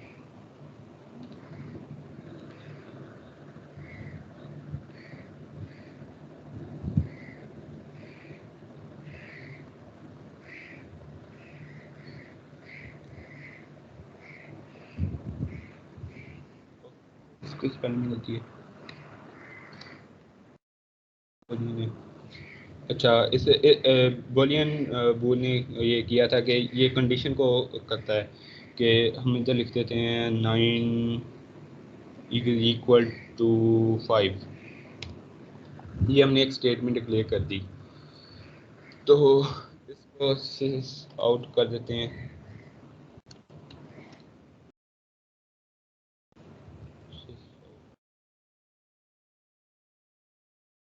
आउट बूल। तो ये मैंने बूलियन टाइप का एक बूल वेरिएबल डिक्लेयर किया, उससे मैंने इसके बराबर रख दिया। अब ये जो कंडीशन है, ये कंडीशन को बताएगा कि ये आया कि ये सही है या फॉल्स है या ट्रू है। तो फॉल्स ट्रू में ये बूलियन देता है। आपने पढ़ा भी होगा, अभी तक बहुत ज़्यादा पढ़ा है हमने, सेकेंड ईयर में पढ़ा है, अभी पढ़ रहे हैं। बूलियन फॉल्स और ट्रू में देता है हमें। तो मैंने ये सिस आउट किया है, तो अभी ये मुझे बताएगा ये फॉल्स है या ट्रू है। 9 लार्जर देन 5 ट्रू है। तो इसे मैं अगर कर दूँ लेस कर दूँ तो ये फॉल्स। तो इसके लिए ये कंडीशन बनाने के लिए हम बूलियन डाटा टाइप यूज़ करते हैं और ये उसके ऑपरेटर होते हैं वो यूज़ करते हैं। ये less than equal to, greater than equal to, ये ऑपरेटर सारे यूज़ करते हैं हम। तो वाइल स्टेटमेंट से शुरू करते हैं कि वाइल स्टेटमेंट। अच्छा, अभी तक इधर तक समझ आ गई है?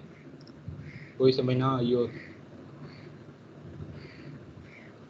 कोई क्वेश्चन हो अभी तक? किसी का भी कोई समझ ना आ रहा हो?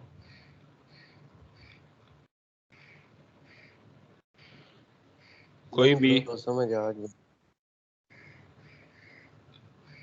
सही। और कोई? सही है, आगे चलते हैं फिर।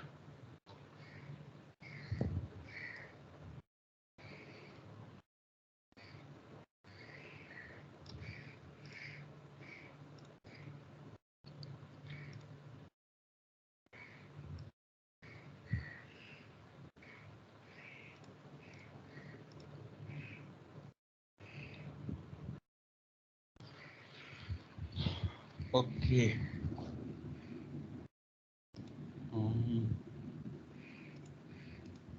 ये था फाइल्स बने हुए हैं। Okay string. अच्छा, ये टाइम बहुत ज़्यादा होगा खुद लिखने में, तो मैंने ये प्री कोडिंग करके रखी हुई है इधर।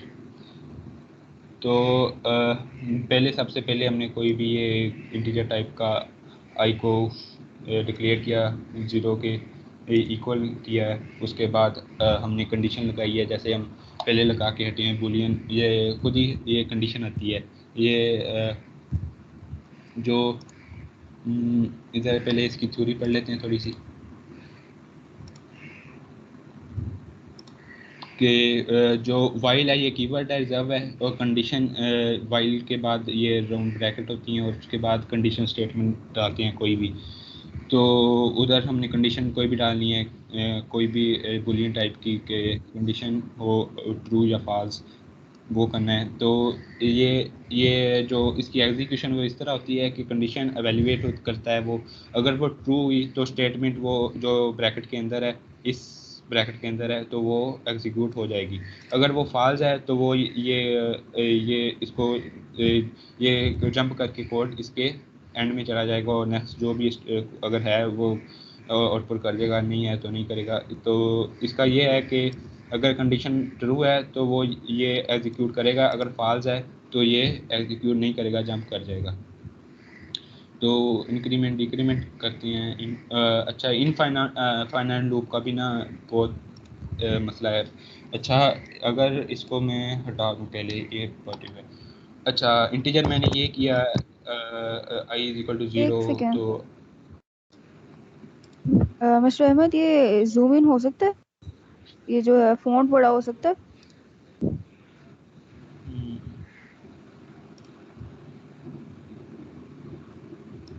कंप्लेन आ रही है कि नजर नहीं आ रहा ठीक से कोड। अभी आ रहा है?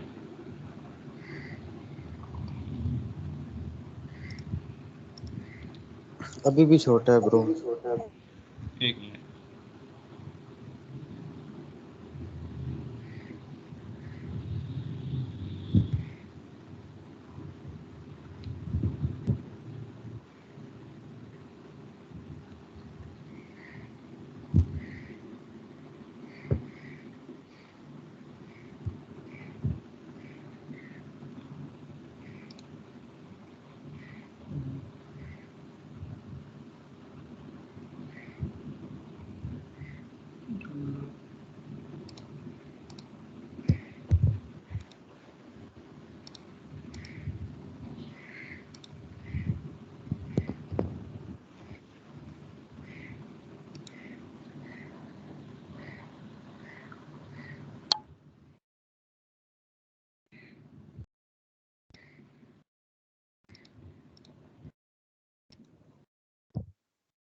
अच्छा बच्चे, कंट्रोल प्लस, आपके पास प्लस का सिंबल तो होगा कीबोर्ड पे, तो कंट्रोल प्लस उस प्लस के सिंबल को प्रेस करिए इकट्ठे। देखिए जरा जूम होता है?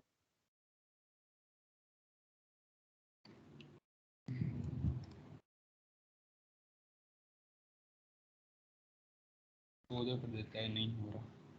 इधर से ही होता है, एक मिनट, इधर से ही होता है।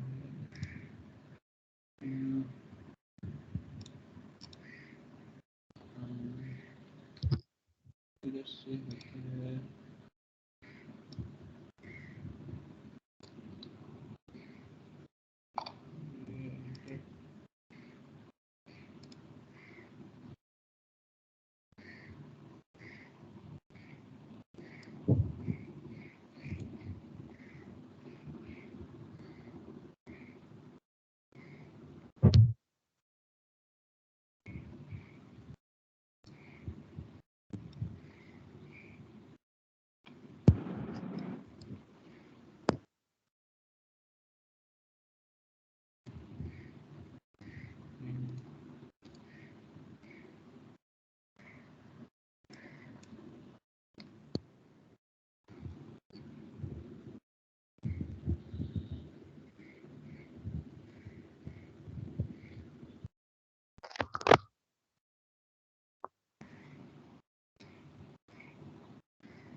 अब आ रहा है? जी जी बताएं, अब अब आ रहा है ठीक है, सही? अब सही क्लियर है। ओके, चलिए कंटिन्यू करें। ओके, तो वाइल स्टेटमेंट देख रहे थे हम कि इंटीजर टाइप का हमने एक कोई भी वेरिएबल आई उसका नाम रखा, उसे डिक्लेयर किया, इनिशियलाइज करवाया 0 से, और स्टेटमेंट हमने वाइल कीवर्ड है ये, और इसके अंदर ये कंडीशन लगाई कि अगर आई लेस दैन है 5 से तो ये कंटिन्यू हो।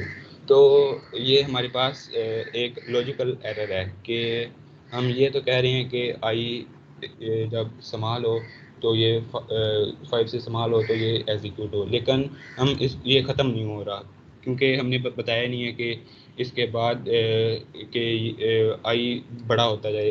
आगे मैंने जो आइट्रेशन एक आइट्रेशन में ये देखेगा कि आई बड़ा है 5 से क्योंकि 0 है, आई छोटा है 5 से, तो आई छोटा है 5 से तो ये एग्जीक्यूट करेगा, फिर दोबारा देखेगा तो सेम कंडीशन ये देखता रहेगा और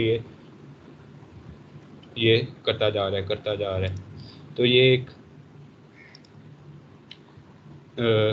जो लॉजिकल एरर है, इसे ख़त्म करने के लिए हम आई को कर देते हैं दोबारा I is equal to I plus 1। तो अब जब ये आएगा दोबारा एक आइट्रेशन में देखेगा कि ये आई आउटपुट आई करेगा, इसके बाद ये आई प्लस 1 करेगा तो 0 प्लस 1 1 हो जाएगा, फिर आएगा, फिर 1 प्लस 1 2 हो जाएगा, फिर दोबारा आएगा। अब ये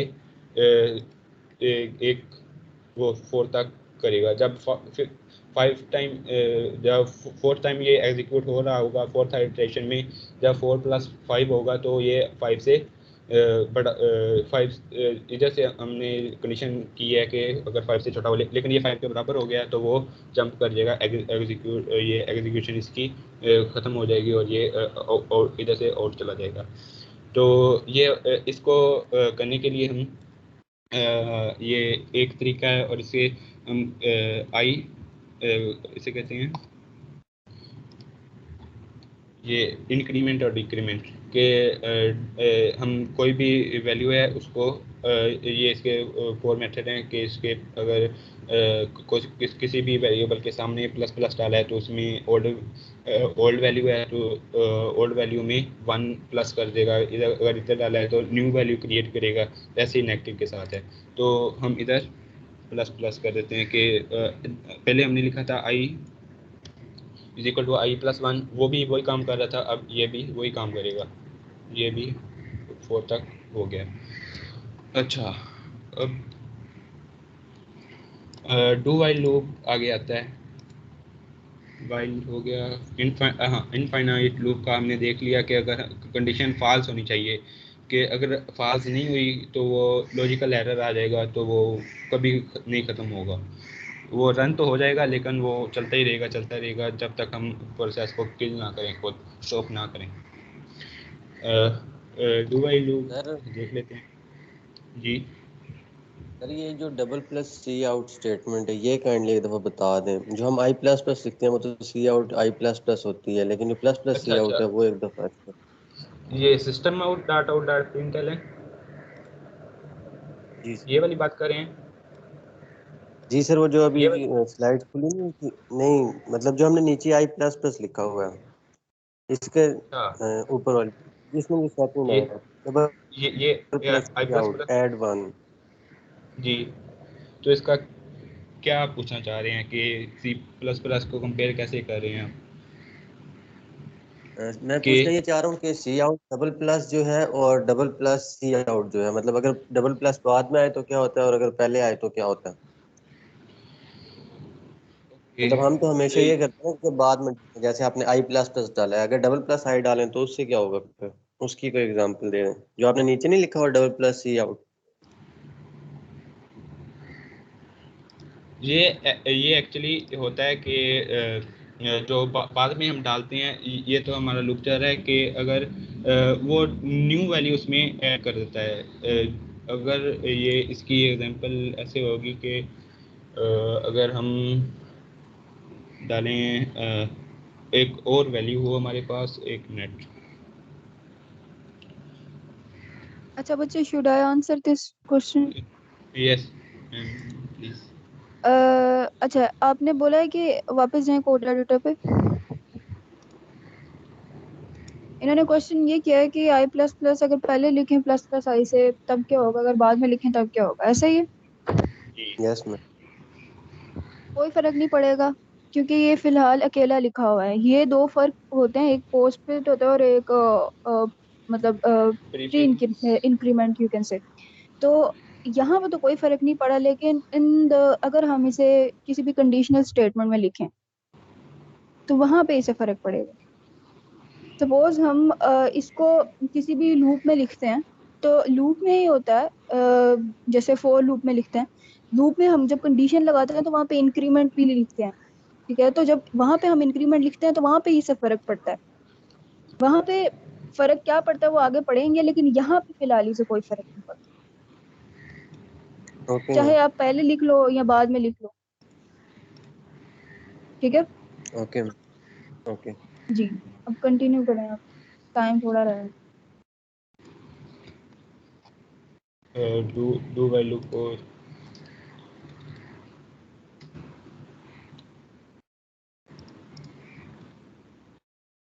ये एग्जांपल है एक, ये भी एग्जांपल है एक वाइल लूप की कि स्कैनर इसको भी स्कैनर इंपोर्ट करवानी पड़ेगी। ये कंट्रोल स्पेस से वो खुद ही दे देता है एडिटर ऑप्शन, तो उससे भी करवा लेते हैं। वैसे ही हमने किया कि वो स्कैनर एक वेरिएबल उसके इक्वल किया है और इंटर नंबर उससे कहा है यूज़र से, और उसके बाद हमने इंटीजर टाइप का था तो नेक्स्ट इंट मेथड यूज़ किया है, उसके बाद हमने ये वाइल लूप यूज़ किया है। तो इसका प्रॉब्लम ये है कि इंटर नंबर हम कोई भी करते जाएंगे, पाइप तो बंद हो जाएगा ये। लेकिन हमने ये सिस्टम आउटपुट एक बार इधर कर लिया, फिर एक बार इधर कर रहे हैं, तो इसको हम रिजॉल्व करने के लिए हम डू वाइल लूप इस्तेमाल करते हैं। तो इसको हम कमेंट कर लेते हैं।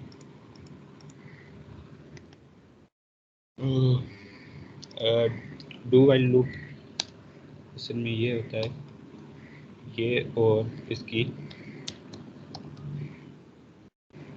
ये इसका सिंटैक्स है, और वाइल में हम वही वैल्यू डाल देते हैं, इक्वल नॉट इक्वल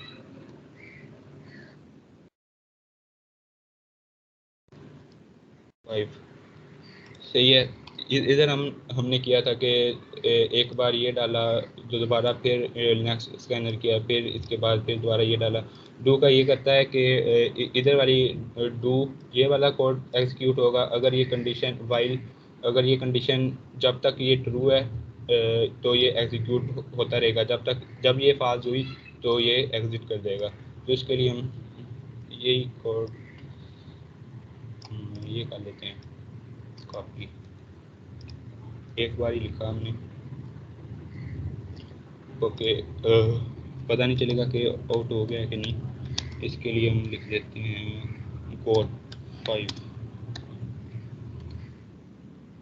अभी हमने एक इधर हम लिख रहे थे दो मरतबा, ज़्यादा लेंथी कोड लिख रहे थे, इधर से इतना अकेले वाइल के लिए इतना लिख। डू वाइल से ये होगा कि हमारा कोड भी शॉर्ट हो गया, हमारा काम भी पूरा हो रहा है कि एक डू किया, इंटर नंबर किया हमने, यूज़र से पूछा, उसने इंटर किया, अगर तो उसने 5 इंटर किया तो वो आउट हो जाएगा, इधर आ जाएगा। ये ट्रू होगी कंडीशन तो वो अगर 5 इंटर हुआ तो ये फॉल्स होगी तो ये आउट हो जाएगा।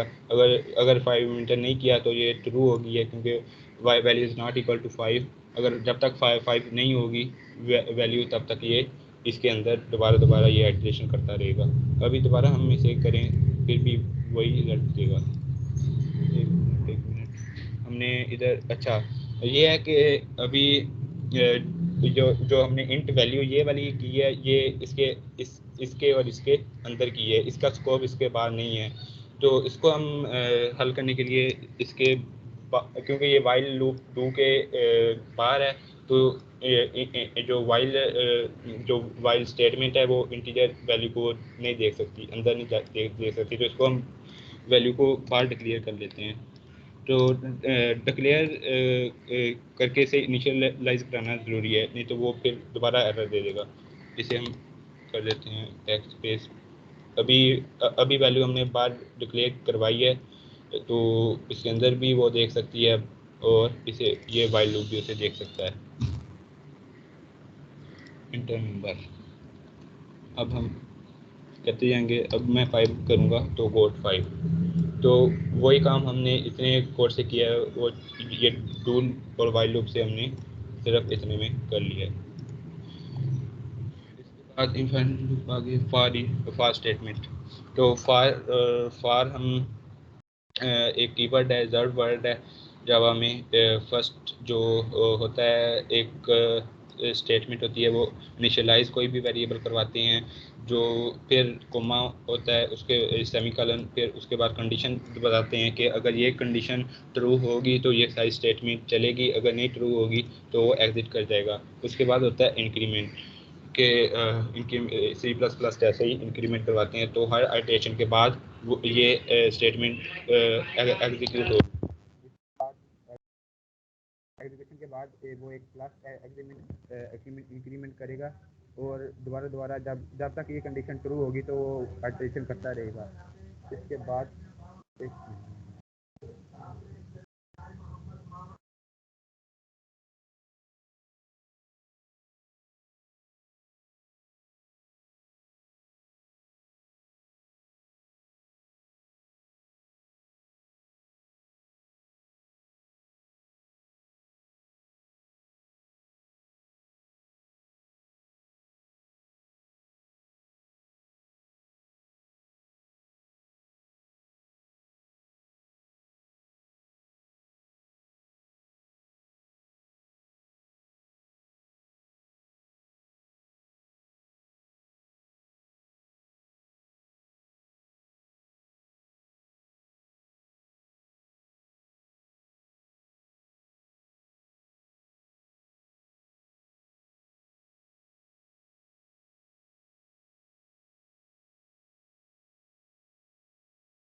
Okay, sorry for interruption. तो ये हो गया फार, और ये इसकी इनिशियलाइजेशन हुई ऐसे। तो इसके बाद ये जो फार लूप होता है, ये अगर हम देखें तो ये वाइल कंडीशन की इस स्टेटमेंट के बराबर होता है कि कोई भी हमने कंडीशन करवाई थी और उसके बाद स्टेटमेंट लिखी और उसके बाद इंक्रीमेंट करवा दिए, ये वाली स्टेटमेंट इसके बराबर होता है। वो करके देख लेते हैं।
सर आप हैं मीटिंग में?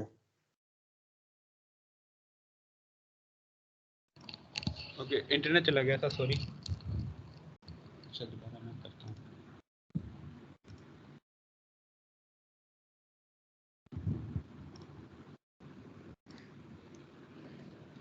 फार लूप पे थे हम। फार लूप के लिए फार, ये आवाज़ आ रही है मेरी? अब स्क्रीन शो हो रही है?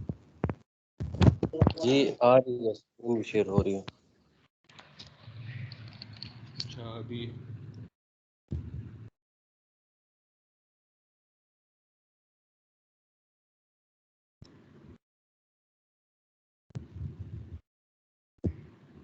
इसे भी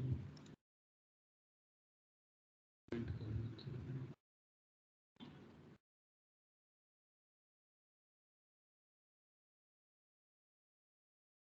ओके, ये फार जो कीवर्ड है ये हमारे लिए रिजर्व है। पहली जो कॉमी के लिए पहली जो स्टेटमेंट है ये हमारे इनिशियलाइज किया है कोई भी वेरिएबल। इसके बाद हमने ये कंडीशन लगाई है, जब तक ये कंडीशन ट्रू होगी ये वाला कोड हमारा चलता रहेगा। इसके बाद हमने ये आखिर में इंक्रीमेंट किया है, ये सबसे एक इटरेशन के आखिर पे ये वो होगा। इसको ये इसके बाद एक इटरेशन के बाद ये एग्जीक्यूट होगा।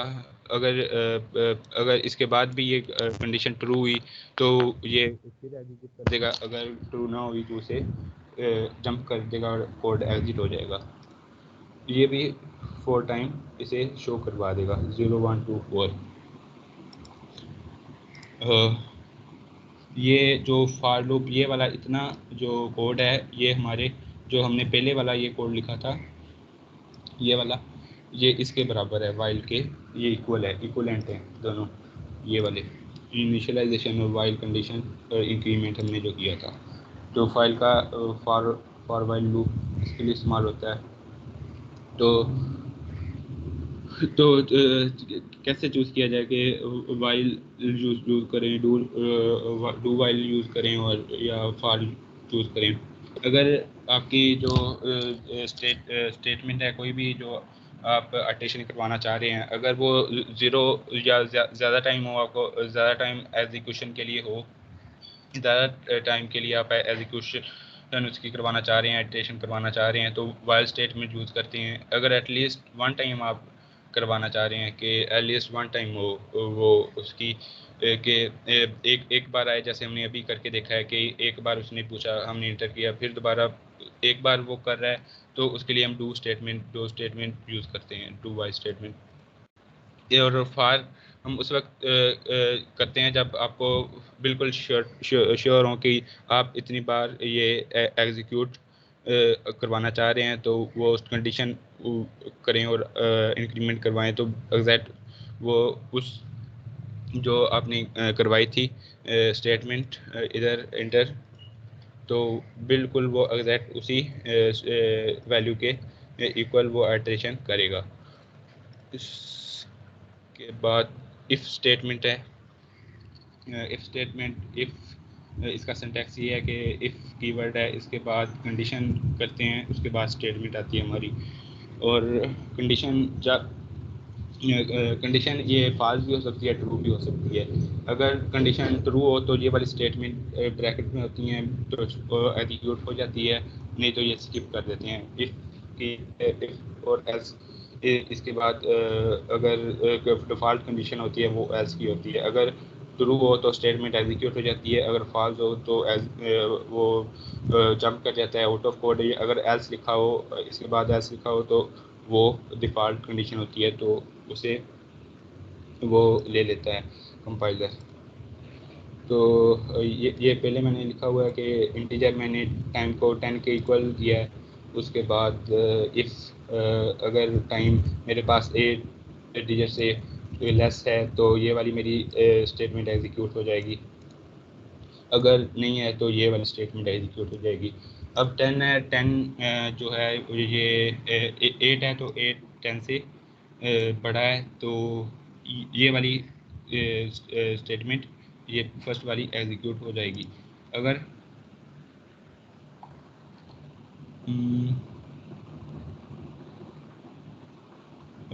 अच्छा ये वाली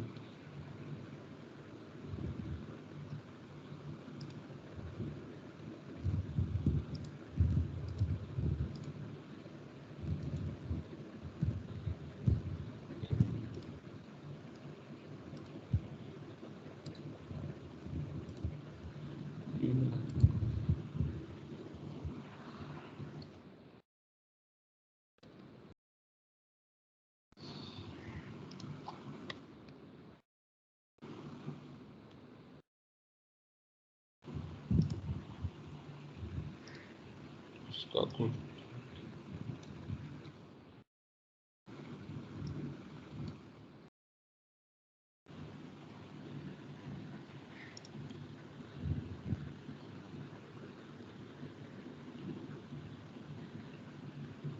अच्छा टाइम 10 था तो 8 उसने किया कि 8 एक मिनट ब्रेक नहीं किया मैंने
सर अहमद का इंटरनेट का इशू है तो काइंडली वेट करें, वो जल्दी रिकनेक्ट कर लेंगे। सॉरी हो गया था मेरा इंटरनेट कनेक्ट डिस्कनेक्ट। तो अच्छा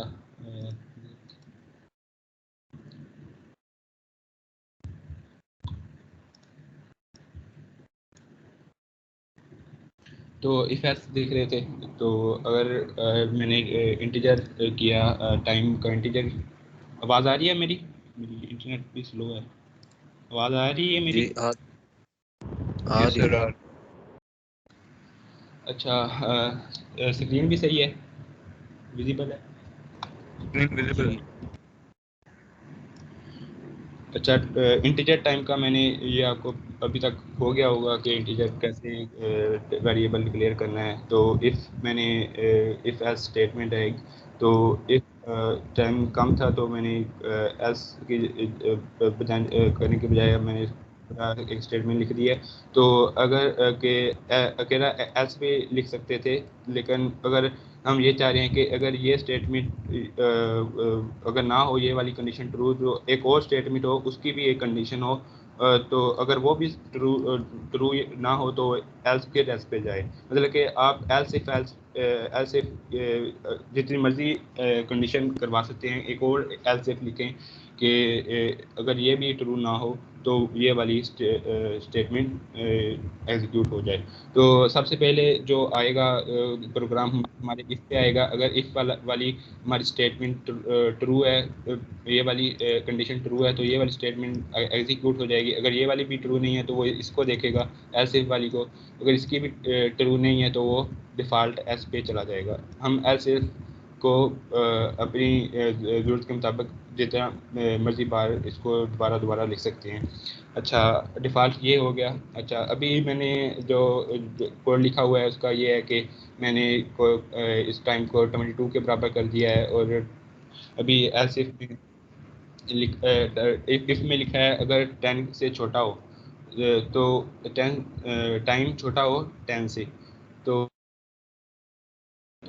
अभी छोटा ही रखा हुआ है।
सर का फिर नेट का इशू हो गया तो थोड़ी देर में वो रिकनेक्ट कर लेंगे, काइंडली वेट कर लें।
अभी लीव कर गए हैं सारे?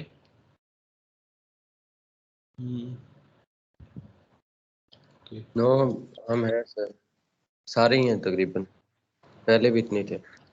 नहीं आगे ज़्यादा से तो चलो अभी मैंने कह दिया है, तो फिर नेक्स्ट सेशन में ये दो टॉपिक रह गए हैं, स्विच स्टेटमेंट रह गई है और ये इफ़ एल्स वाला तो नेक्स्ट सेशन में कर लेंगे, ये थोड़ा सा है तो।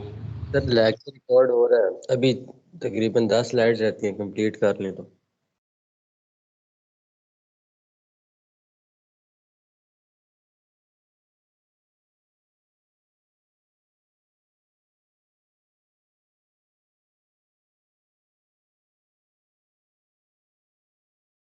मिस्टर उमर, आपके पास एक्सेस है?